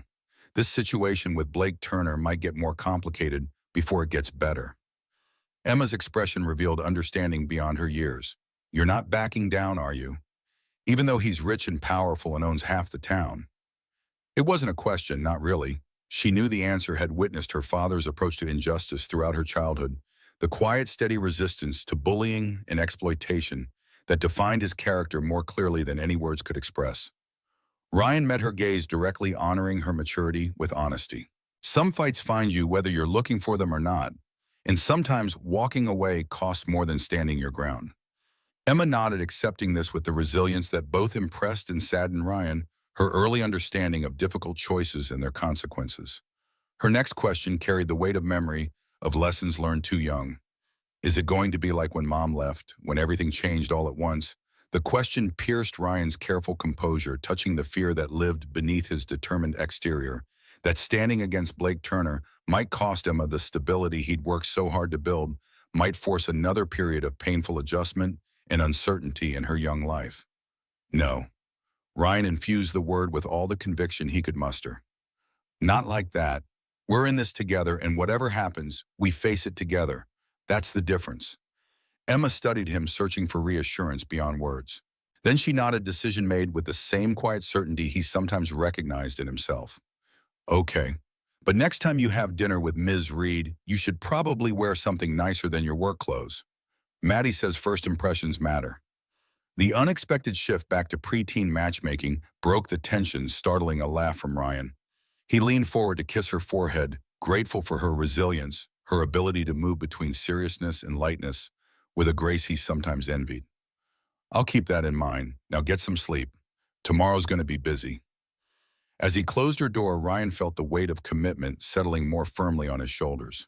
Whatever came next in the confrontation with Blake Turner, he would face it not just for the abstract principles of justice or community welfare, but for the very concrete reality of Emma's future in Millfield, for the example he wanted to set about standing up rather than backing down when the cost of silence became too high. The coming days would test that commitment in ways he couldn't yet anticipate, would demand resources beyond physical courage or moral certainty. But the decision was made, the course set. Blake Turner had chosen the wrong man to intimidate the wrong family, to threaten the wrong community, to exploit for profit. And he was about to discover the full meaning of Ryan's quiet warning: wrong table, wrong day, wrong man. Part 3. A week had passed since the strategy session at the Westbridge Hotel. In that time, Ryan's confrontation with Blake Turner had evolved from a personal standoff into something resembling a community movement.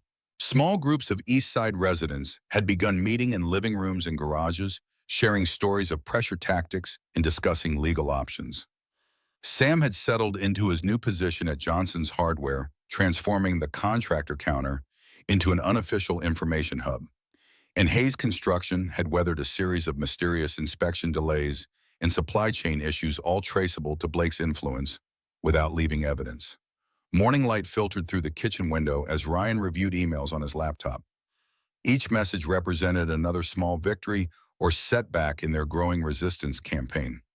3 homeowners had filed affidavits documenting unexplained property damage after refusing Turner Investment Group's offers. The Millfield Gazette had agreed to run a feature on the wetland's ecological importance.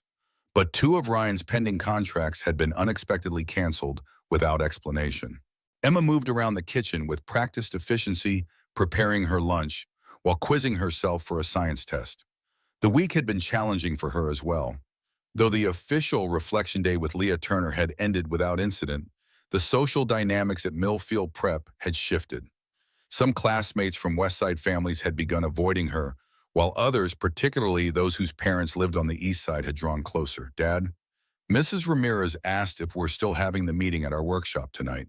Emma didn't look up from her sandwich assembly, casual mention of community organizing, now part of their morning routine. 7 o'clock, Ryan nodded, impressed by his daughter's adaptation to their new normal. Tell her we've got 15 people confirmed so far. The planned gathering at Hayes Construction's workshop represented a significant escalation in their strategy. Until now, resistance had been fragmented. Individual residents filing complaints, Ryan and Olivia gathering evidence, Sam spreading information. Tonight would bring these threads together, creating the unified opposition that Blake's divide-and-conquer tactics had always prevented. Emma zipped her lunch into her backpack. Maddie says her dad heard that Mr. Turner is planning to go to the State Environmental Board next week to appeal the wetlands classification directly, bypassing the town council completely. Ryan frowned. Blake was adapting faster than anticipated, finding alternative pathways when conventional channels proved resistant. It was the approach of a man accustomed to achieving his objectives regardless of obstacles, identifying the pressure point most vulnerable to his particular form of leverage. Is that even possible? Ryan kept his tone neutral, not wanting to burden Emma with adult concerns. Emma shrugged, her expression reflecting maturity beyond her years. Maddie's dad says with enough money and connections, almost anything is possible. The assessment was uncomfortably accurate, a 12-year-old's distillation of how power functioned in Millfield and beyond. Ryan felt a familiar mixture of pride in his daughter's perceptiveness and sadness that circumstances had accelerated her understanding of such realities.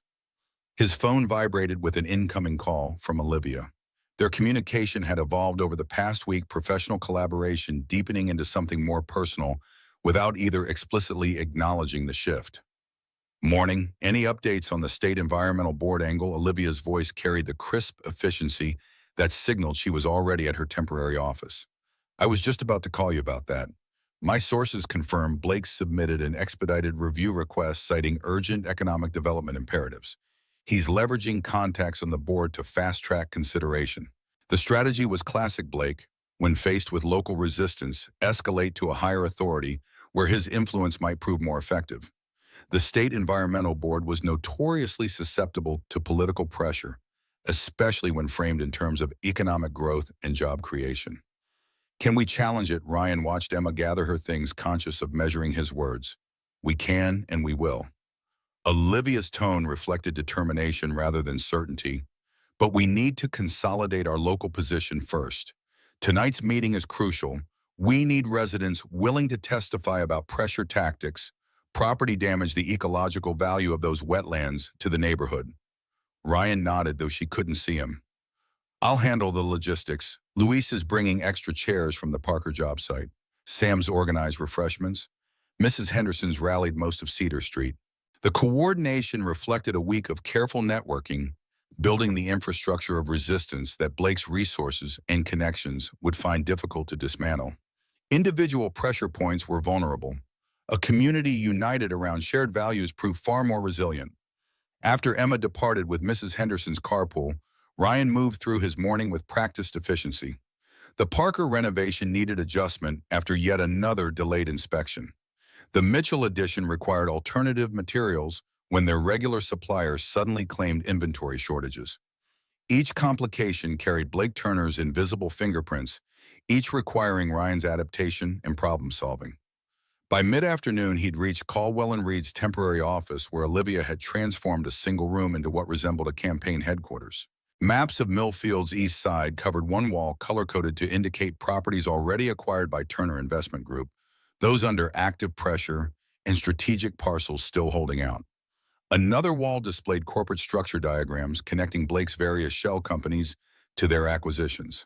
She looked up as he entered, professional focus, giving way to genuine pleasure at his arrival. Her smile carried warmth that hadn't been there during their first meetings, the gradual revelation of the person beneath the corporate attorney exterior. Just got off the phone with my contact at the State Environmental Protection Division. Olivia pushed aside her laptop. Blake's expedited review request includes something interesting, a supporting letter from a company called Northeastern Wetlands Restoration, offering to enhance and rehabilitate the area while allowing mixed-use development. Ryan studied the corporate letterhead she slid across the desk. Another shell company. Olivia nodded, professional satisfaction visible in her expression. Incorporated 3 months ago, registered agent is Blake's personal attorney, and their only project to date is a similar restoration in Springfield that ended with a shopping center and luxury condos where protected marshland used to be. The revelation confirmed their understanding of Blake's comprehensive strategy, not just acquiring properties and manipulating regulations, but creating an entire ecosystem of seemingly independent entities to facilitate his objectives. Each piece technically legal in isolation, the pattern of manipulation only visible when viewed as an integrated whole. Ryan settled into the chair across from her desk, the week's accumulated fatigue momentarily visible in his posture. This is all impressive detective work, but will it actually stop him? Blake can create new shell companies faster than we can track them. He can appeal to higher authorities when local ones resist. He has virtually unlimited resources and connections. The momentary vulnerability wasn't something Ryan would have revealed a week ago, his habitual self-sufficiency giving way to the authentic partnership developing between them. Olivia recognized this, her response balancing professional assessment with personal understanding. You're right about his resources, but he has vulnerabilities that money can't fix. She gestured toward the community map. Blake's entire strategy depends on people feeling isolated, on believing resistance is futile. What's happening now, neighbors talking to neighbors, sharing information, standing together, that's what he can't easily counter. The observation aligned with Ryan's own experience. Throughout his construction career, he'd watched wealthy developers steamroll individual opposition while carefully avoiding unified resistance. Blake Turner's approach to Millfield followed this pattern, isolating potential opponents, applying tailored pressure to each, ensuring no collective response could form. That's what tonight is about then. Not just gathering information, but building something Blake can't easily tear down. Exactly. Olivia's expression shifted to something more personal, momentarily setting aside professional calculation. Though I have to admit, I didn't expect to find myself organizing community resistance when I came to Millfield on a routine corporate investigation. Ryan studied her with genuine curiosity. Why did you get involved this deeply, I mean? You could have documented the corporate connections, filed your report, and moved on to the next case. The question hung between them, an invitation to move beyond professional collaboration into more personal territory. Olivia considered it with characteristic thoughtfulness, weighing her response. I grew up in places like Millfield. Before my father built Caldwell and Reed into what it is now, we lived in working-class neighborhoods where community mattered, where people looked out for each other because systems weren't designed to protect them. Her voice carried conviction beyond professional determination. I became a lawyer to fix those systems, not to help people like Blake Turner exploit them more efficiently. The admission revealed layers to Olivia that Ryan hadn't fully appreciated, not just a corporate attorney temporarily engaged with Millfield's problems, but someone whose personal history resonated with the community's struggle. The revelation shifted something between them, professional boundaries thinning further. Before Ryan could respond, his phone vibrated with a text from Luis. Inspection issue at the Mitchell site. Building commissioner says our revised plans don't meet new code requirements. Requirements that didn't exist yesterday. The message represented another example of Blake's indirect pressure tactics, using regulatory channels to complicate Hayes Construction's operations without direct confrontation. Ryan showed Olivia the text frustration momentarily visible in his expression.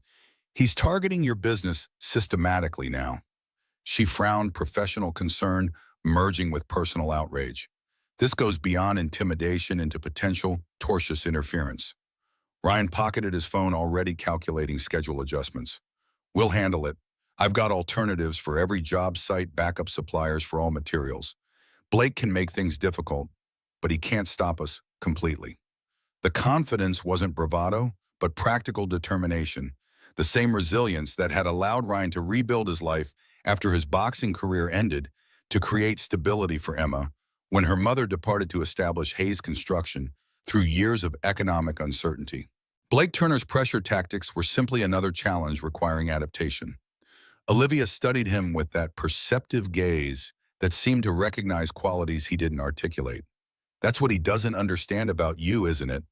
You've been navigating obstacles your entire life. His kind of pressure isn't new to you, just coming from a different direction. The observation was uncomfortably accurate, piercing the careful boundaries Ryan maintained between his public persona and private history. Few people in Millfield looked beyond the surface facts of his life to understand the resilience they represented. Their conversation continued, shifting between strategic planning for the evening's meeting and more personal exchanges. Ryan described the Mitchell site complications. Olivia outlined legal options for challenging Blake's state environmental board maneuver. And between these practical matters, fragments of personal history emerged. Ryan's complicated relationship with his boxing, past Olivia's ambivalence about her father's prestigious firm, shared perspectives on resilience and in principle that had shaped their respective paths. By late afternoon, Ryan had returned to the Mitchell site, resolving the inspection issue through a combination of technical adjustments and personal connections with the assistant building commissioner, a man whose family had relied on Ryan's fair pricing when renovating their home the previous year.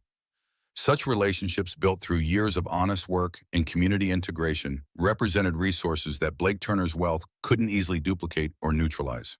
Hayes Construction's workshop occupied a converted warehouse on the boundary between Millfield's industrial zone and East Side residential neighborhoods. Its cavernous interior, usually filled with lumber tools and project materials, had been transformed for the evening's gathering. Folding chairs arranged in a rough semicircle faced a whiteboard where Olivia had outlined the key issues confronting the community. A table along one wall held refreshments organized by Sam Coffee Water and homemade cookies contributed by Mrs. Henderson and other neighbors. By 7 o'clock, the space had filled beyond Ryan's expectations. At least 40 residents had arrived not just from Cedar Street in the immediate east side, but from throughout Millfield's working-class neighborhoods. Sam stood near the entrance greeting arrivals and distributing information packets. Luis and several Hayes construction crew members helped elderly residents find comfortable seating. Mrs.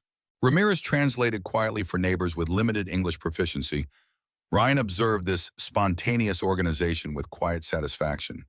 What had begun as his individual stand against Blake Turner's intimidation at Marston's bar had evolved into something far more significant, a community rediscovering its collective voice after years of gradual erosion by economic pressure and institutional neglect. Olivia approached, professional in appearance, but with an undercurrent of excitement that transcended her corporate attorney demeanor.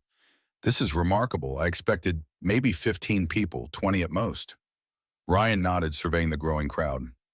Blake's visit to our house had the opposite effect of what he intended. Word spread that he was targeting families directly. Made people realize this isn't just about property values or wetlands classification. It's about whether Millfield belongs to its residents or to whoever has the deepest pockets. The assessment captured the fundamental shift occurring in their resistance strategy, from technical objections about environmental regulations or corporate structures to the more profound question of community self-determination. Blake Turner wasn't just proposing development. He was attempting to fundamentally reshape Millfield according to his financial interests, regardless of the human cost to existing residents. As 7:15 approached, Ryan moved to the front of the gathering, conscious that many eyes followed his movement. Public speaking had never been his strength. He preferred actions to words, concrete problem-solving to rhetoric. But circumstances had thrust him into a leadership role that couldn't be avoided without abandoning the principles that had guided his confrontation with Blake in the first place. He cleared his throat, the warehouse falling silent with surprising immediacy. "Thanks for coming tonight. Especially those of you who had to arrange childcare or miss evening shifts. I know Blake Turner's people are probably taking names and that showing up here isn't without risk." The acknowledgement of potential consequences created a ripple of determined nods throughout the audience, recognition that participation represented commitment beyond mere curiosity or complaint. Ryan continued, finding his voice as he spoke. "A week ago, I stood up to Blake Turner at Marston's bar because he was bullying someone who wouldn't back down. Since then, he's bought the bar, fired the staff, targeted my business, pressured my daughter at school, and shown up at my house unannounced." The listing of escalating intimidation tactics drew murmurs of recognition throughout the gathering. Many had experienced similar patterns of pressure, though few had connected these individual experiences into Blake's comprehensive strategy. "But this isn't about me," Ryan gestured toward the assembled residents. "It's about all of us. About whether Millfield remains a community where working people can afford to live, where small businesses can operate, where families can put down roots without fear of being priced out when some investor decides their neighborhood would be more profitable as luxury condos." The framing resonated visibly with the audience, heads nodding, expressions shifting from concerned to determined.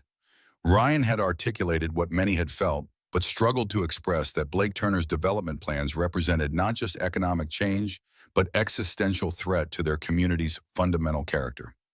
Ryan stepped aside, gesturing for Olivia to take his place. For the next 45 minutes, she outlined their findings about Blake's activities with practiced precision. The pattern of property acquisitions, the shell companies disguising his involvement, the wetlands reclassification strategy, the coordinated pressure tactics against holdout property owners, the planned appeal to the State Environmental Board. Throughout her presentation, residents contributed their experiences, each testimony adding another piece to the comprehensive picture of Blake's operations. Mrs. Henderson described water damage in her basement that mysteriously appeared after she declined a purchase offer. Mr. Ramirez explained how city inspectors suddenly found code violations in his auto shop that had passed inspection for 20 years. Each story revealed another facet of Blake's systematic approach to reshaping Millfield to serve his financial interests. As the meeting progressed, something shifted in the warehouse atmosphere. Individual grievances transforming into collective determination. Residents who had arrived isolated and intimidated began connecting their experiences, offering support to neighbors, volunteering information and resources. The very community cohesion that Blake's tactics were designed to prevent was forming in direct response to those tactics. Olivia concluded with their immediate strategy, documenting pressure tactics, search for legal challenge, preparing testimony for the State Environmental Board hearing, organizing a comprehensive media campaign to counter Blake's carefully crafted public narrative about revitalization and economic opportunity. When she finished, an older man at the back raised his hand, Bill Marston, former owner of the bar, where the confrontation between Ryan and Blake had originated. His voice carried the weight of someone who had witnessed Millfield's evolution over decades. This all sounds good on paper. Documentation, legal challenges, media strategies. But Blake Turner doesn't play by those rules. He's already showing he'll escalate beyond what's comfortable, showing up at people's homes, targeting their livelihoods, involving children. Are we prepared for how ugly this could get? The question hung in the air, giving voice to the unspoken concern many had brought to the meeting. Blake Turner wasn't just a businessman pursuing profit. He was someone willing to cross boundaries that most considered inviolable. Opposing such an adversary carried risks beyond professional or economic consequences. Ryan stepped forward, meeting Bill's gaze directly. That's exactly why we're meeting like this. Blake's strength is isolating people, making each person feel they're facing him alone. Together, we're harder to intimidate. If he targets one business, others step in to help. If he pressures one family, neighbors provide support. The response wasn't empty reassurance, but practical strategy. The same approach that had sustained working-class communities through countless challenges, from economic hardship to natural disasters. Collective resilience against forces too powerful for individuals to withstand alone. Sam spoke up from near the entrance. I lost my job at Marston's when Blake bought it to make a point. But Johnson offered me a position because Ryan vouched for me. That's how we counter Blake's tactics, by having each other's backs when he tries to isolate us. The practical example resonated throughout the room, concrete demonstration that Blake's intimidation could be effectively countered through community solidarity. Other voices joined in, offering similar experiences of mutual support in the face of pressure tactics. As the discussion continued, the workshop door opened to admit an unexpected arrival. Patricia Turner, Blake's wife, immaculately dressed and distinctly out of place in the industrial setting. Conversation halted abruptly, tension replacing the collaborative atmosphere that had been building throughout the evening. Ryan moved toward her, positioning himself between Patricia and the assembled residents. "This is a private meeting, Mrs. Turner." Patricia maintained perfect composure despite the palpable hostility directed toward her. "I'm well aware, Mr. Hayes. I'm not here as Blake's representative." The claim hung in the air, skepticism visible on every face. Patricia Turner had never been seen in Millfield separate from her husband's interests as chair of the school board. As hostess at Turner Investment Group, functions as the polished corporate spouse, extending Blake's influence into social spheres he couldn't directly access. Olivia approached, professional wariness evident in her posture. "Then why are you here?" Patricia surveyed the room, taking in the maps on the wall, the information packets, the gathered residents. For a moment, something shifted in her carefully maintained exterior, calculation giving way to what appeared to be genuine conviction.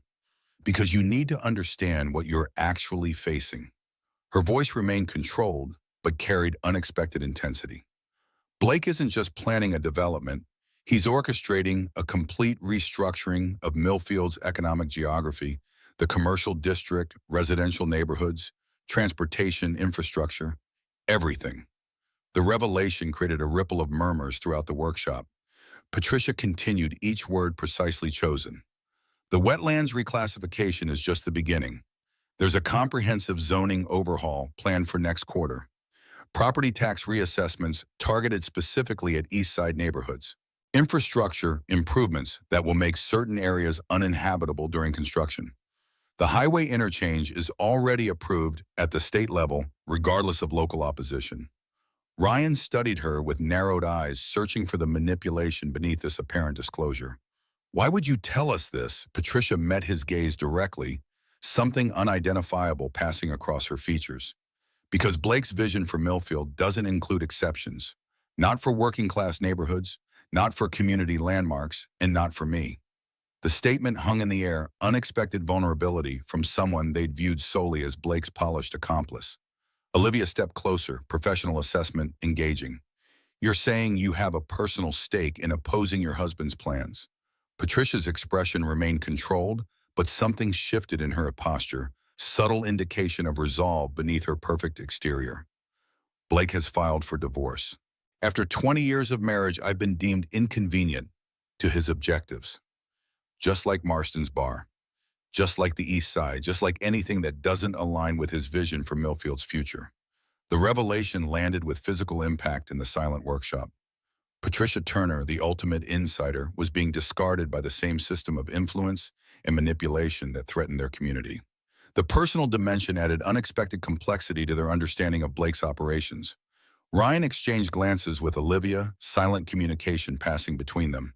If this was manipulation, it was extraordinarily sophisticated. If genuine, it represented a potential resource they couldn't afford to dismiss outright. What exactly are you offering? Ryan kept his tone neutral, neither accepting nor rejecting the unexpected alliance. Patricia reached into her designer purse, removing a flash drive, which she placed on the nearest table. Internal documents from Turner Investment Group. Development plans, financial projections, communications with state officials about bypassing local regulations. Everything you need to understand the comprehensive strategy you're facing.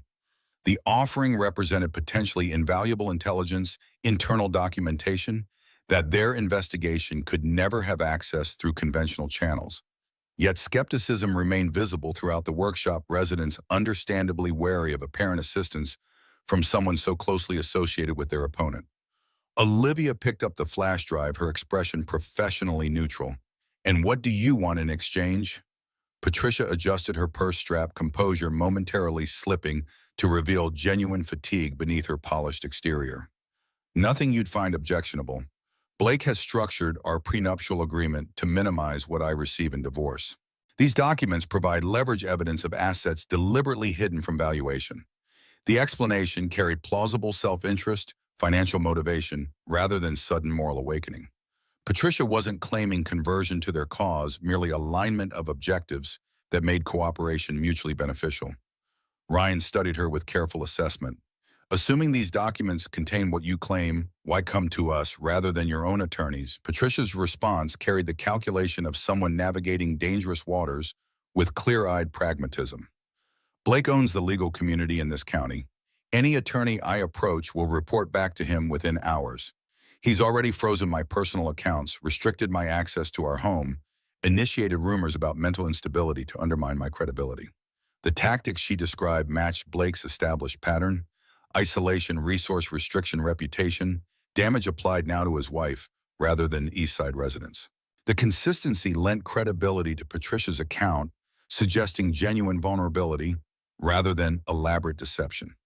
Olivia weighed the flash drive in her palm, professional assessment engaging.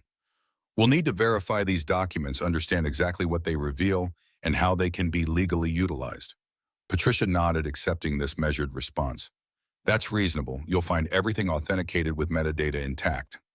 I may have been reduced to an inconvenient obstacle in Blake's path, but I wasn't naive about our marriage. I've maintained detailed records for years. The statement revealed layers to Patricia Turner that they hadn't anticipated, not merely Blake's polished corporate spouse, but someone who had recognized the precariousness of her position and prepared accordingly. It suggested resources beyond the flash drive, potential alliance more valuable than initially apparent. As Patricia turned to leave, Ryan spoke again. Why now? You've been part of Blake's world for 20 years. What changed? She paused at the door, something genuine finally breaking through her carefully maintained exterior. Watching your daughter stand up for you at school, seeing how she defended her father even knowing the consequences. It reminded me that some things matter more than comfortable arrangements or social position. The admission hung in the air as Patricia departed, leaving the workshop in contemplative silence. The unexpected encounter had shifted their understanding of Blake Turner's operations, not just business strategy, but personal character revealed through his treatment of those closest to him. Sam broke the silence from near the entrance. Well, that was unexpected. The understated observation released tension throughout the room, quiet laughter replacing stunned silence. Ryan turned back to the assembled residents, finding direction amid the complication. Whether Patricia's information proves useful or not, our strategy remains the same. Document pressure tactics. Prepare for the State Environmental Board hearing. Support each other when Blake targets individuals. This has never been about just stopping a development project. It's about preserving Millfield as a community where all of us belong, not just those with the deepest pockets. The reminder refocused the gathering on their shared purpose, momentary distraction giving way to renewed determination. For the next hour, residents organized into working groups, some focusing on documentation, others on community support networks, others on preparing testimony for upcoming hearings. Ryan observed this spontaneous organization with quiet satisfaction, the workshop transforming into something resembling a campaign headquarters. What had begun as individual resistance was evolving into structured opposition, the kind that Blake Turner's usual tactics would struggle to dismantle or neutralize. As the meeting concluded, residents departed with specific assignments and a renewed sense of purpose. The isolation that had made them vulnerable to Blake's pressure tactics was dissolving, replaced by connection and mutual support that represented their most effective defense. After the last resident had left, Ryan and Olivia remained in the workshop, organizing materials and processing the evening's unexpected developments. Olivia connected the flash drive to her laptop, scanning through documents with professional focus. These appeared genuine. Her voice carried controlled excitement as she scrolled through files. Internal memos, financial projections, communication with state officials. Patricia wasn't exaggerating. This is essentially Blake's entire playbook for restructuring Millfield. Ryan moved beside her, studying the screen over her shoulder. The proximity felt natural now, professional boundaries continuing to thin through shared purpose and growing personal connection. Can we use it legally? Given how she obtained the documents, Olivia considered this with the careful assessment of someone navigating complex ethical terrain. She had access as Blake's wife and as chair of several relevant committees. Nothing appears to have been obtained through unauthorized access or deception. It's complicated, but defensible. Ryan absorbed this, calculating implications beyond legal technicalities. What matters is that we now understand exactly what we're facing. Not just individual pressure tactics or property acquisitions, but a comprehensive strategy for transforming Millfield according to Blake's vision, regardless of community impact. Olivia nodded, closing her laptop with decisive movement. And we have something Blake doesn't expect: a community that's no longer isolated and intimidated, plus insider knowledge of his complete strategy. That changes the calculation significantly. The assessment captured their evolving position from reactive defense against Blake's pressure tactics to proactive challenge of his entire approach to Millfield. The shift represented opportunity beyond their initial expectations when confronting his influence. As they gathered their materials, the physical proximity between them continued, professional collaboration merging with growing personal connection neither had explicitly acknowledged. Ryan found himself studying Olivia with appreciation beyond strategic assessment, recognizing the commitment she demonstrated to Millfield's welfare despite having no personal stake beyond professional integrity. This isn't what you signed up for when you came to investigate a few suspicious property deals. His observation carried genuine curiosity rather than presumption. Olivia met his gaze directly, something shifting in her professional demeanor. Sometimes the cases that matter most are the ones that evolve beyond their original parameters. The response held meaning beyond its surface acknowledgement that her involvement had transformed from temporary professional assignment to personal commitment. The shift mirrored Ryan's own evolution from individual stand against bullying to community leadership role he'd never sought but couldn't honorably avoid. Their conversation continued as they secured the workshop, discussing next steps for utilizing Patricia's information, preparing for the State Environmental Board hearing, supporting residents who might face accelerated pressure from Blake in response to their organized resistance. Between these practical considerations, their interaction carried increasing comfort and familiarity. Professional partnership deepening into personal connection, neither rushed nor avoided. When they reached the parking lot, Olivia paused beside her car, the evening's developments visibly processing behind her thoughtful expression. Everything's changing faster than I expected. Blake's comprehensive strategy, Patricia's unexpected alliance, the community response. We're no longer just documenting corporate malfeasance. We're challenging someone's vision for an entire town's future. Ryan leaned against his truck, absorbing her assessment. The stakes were indeed escalating beyond their initial confrontation at Marston's bar, no longer personal stand against bullying, but fundamental contest over Millfield's character and future. Blake crossed a line when he targeted families directly showing up at our home, involving Emma pressuring people's livelihoods. He thought it would intimidate us into backing down. Instead, it clarified exactly what we're fighting for and why it matters. Olivia studied him with that perceptive gaze that seemed to recognize qualities he didn't articulate. That's what he fundamentally misunderstands about communities like this. His power comes from money and connections, things that can be withdrawn or redirected. Yours comes from relationships built through years of showing up for people when it mattered. That's not something he can easily counter or replicate. The observation captured something essential about their different sources of influence. Blake's external power versus Ryan's embedded connection to Millfield's community fabric. It suggested strategic advantage beyond legal maneuvering or public relations campaigns. Their conversation continued briefly in the parking lot, neither rushing to conclude their interaction despite the late hour. When they finally parted, something had shifted between them, mutual respect and professional collaboration, evolving toward deeper connection, neither fully articulated, but both clearly recognized. Ryan arrived home to find Emma waiting in the living room, ostensibly reading but obviously monitoring his return. Her expression carried the mixture of concern and curiosity that had characterized her response to their evolving confrontation with the Turners. How was the meeting? Her question carried genuine interest beyond preteen politeness. Ryan settled beside her on the couch, honoring her maturity with substantive response rather than protective simplification. Better than expected. About 40 people showed up. Everyone's organizing to challenge Blake's plans at the State Environmental Board hearing next week. Emma absorbed this with thoughtful consideration. And Mrs. Turner really came? Maddie texted me about it. Everyone at school's talking about her and Mr. Turner getting divorced. Ryan nodded, unsurprised that Millfield's adolescent information network had already processed the evening's most dramatic development. She did. Brought some useful information about Blake's plans. Emma studied him with perceptive assessment beyond her years. Do you trust her? The direct question deserved equally direct response. Not completely, but her interests align with ours right now and the information she provided appears genuine. Emma nodded, accepting this nuanced position without requiring absolute certainty. That's smart. Maddie says her mom told her that Mrs. Turner was always the brains behind Mr. Turner anyway, that he just took credit for her ideas because people took him more seriously. The assessment from Millfield's social grapevine contained potential insight beyond gossip, suggesting Patricia Turner possessed capabilities and influence they hadn't fully appreciated. If accurate, it represented resource beyond the documents she'd provided potential ally, more valuable than initially apparent. Their conversation continued, Ryan sharing appropriate details from the meeting, while Emma contributed perspectives from Millfield Prep's social ecosystem.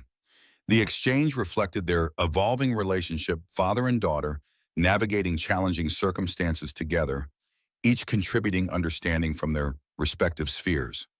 As Emma finally headed to bed, she paused in the hallway, her expression carrying the seriousness that occasionally revealed the adult she was becoming.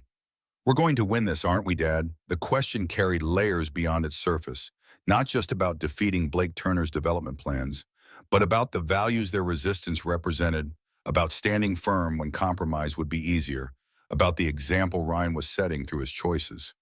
He met her gaze, directly honoring her question with genuine response. It's not about winning or losing in the conventional sense. It's about standing together for something that matters, regardless of the outcome. That's already happening, and Blake can't take that away no matter what else occurs. Emma considered this wisdom beyond her years visible in her thoughtful expression. Like when you walked away from the boxing championship, you didn't lose because you chose something more important. The observation startled Ryan with its perceptiveness, his 12-year-old daughter recognizing connection between past choices and present circumstances. He hadn't fully articulated even to himself. In both situations, conventional victory had been subordinated to more fundamental values being present for Emma than standing with his community now, something like that. His response acknowledged the insight without requiring further explanation. Now get some sleep. Tomorrow's another day of building what Blake can't tear down. After Emma had gone to bed, Ryan settled at the kitchen table with Patricia's flash drive reviewing materials Olivia had copied for his consideration. The documents revealed Blake Turner's vision for Millfield with comprehensive detail, not just East Side redevelopment, but fundamental restructuring of the town's economic and social geography according to his financial interests. What emerged wasn't merely development strategy, but philosophy of place vision that prioritized profit potential over community connection, economic efficiency over human attachment, future prosperity for the few over present stability for the many. It represented perspective fundamentally opposed to Ryan's understanding of what made Millfield worth defending, the relationships, history, and mutual support that defined the town beneath its surface divisions. As he studied these materials late into the night, Ryan felt certainty beyond strategic calculation solidifying within him. The confrontation with Blake Turner had evolved far beyond its origins in Marston's bar, beyond personal stand against intimidation or even defense of East Side neighborhoods. It had become contest over Millfield's essential character, whether community would serve development interests or development would serve community needs.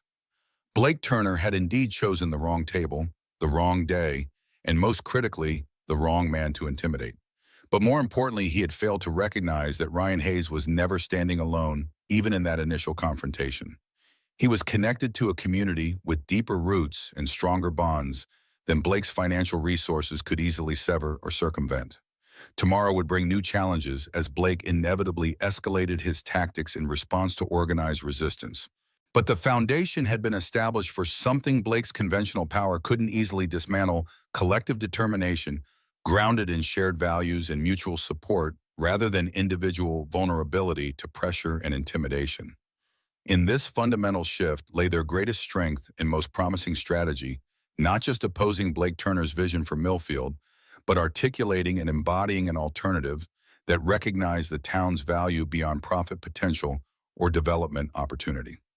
A vision grounded in the connections and commitments that had sustained the community through challenges long before Blake Turner arrived and would continue long after his particular plans had been consigned to history.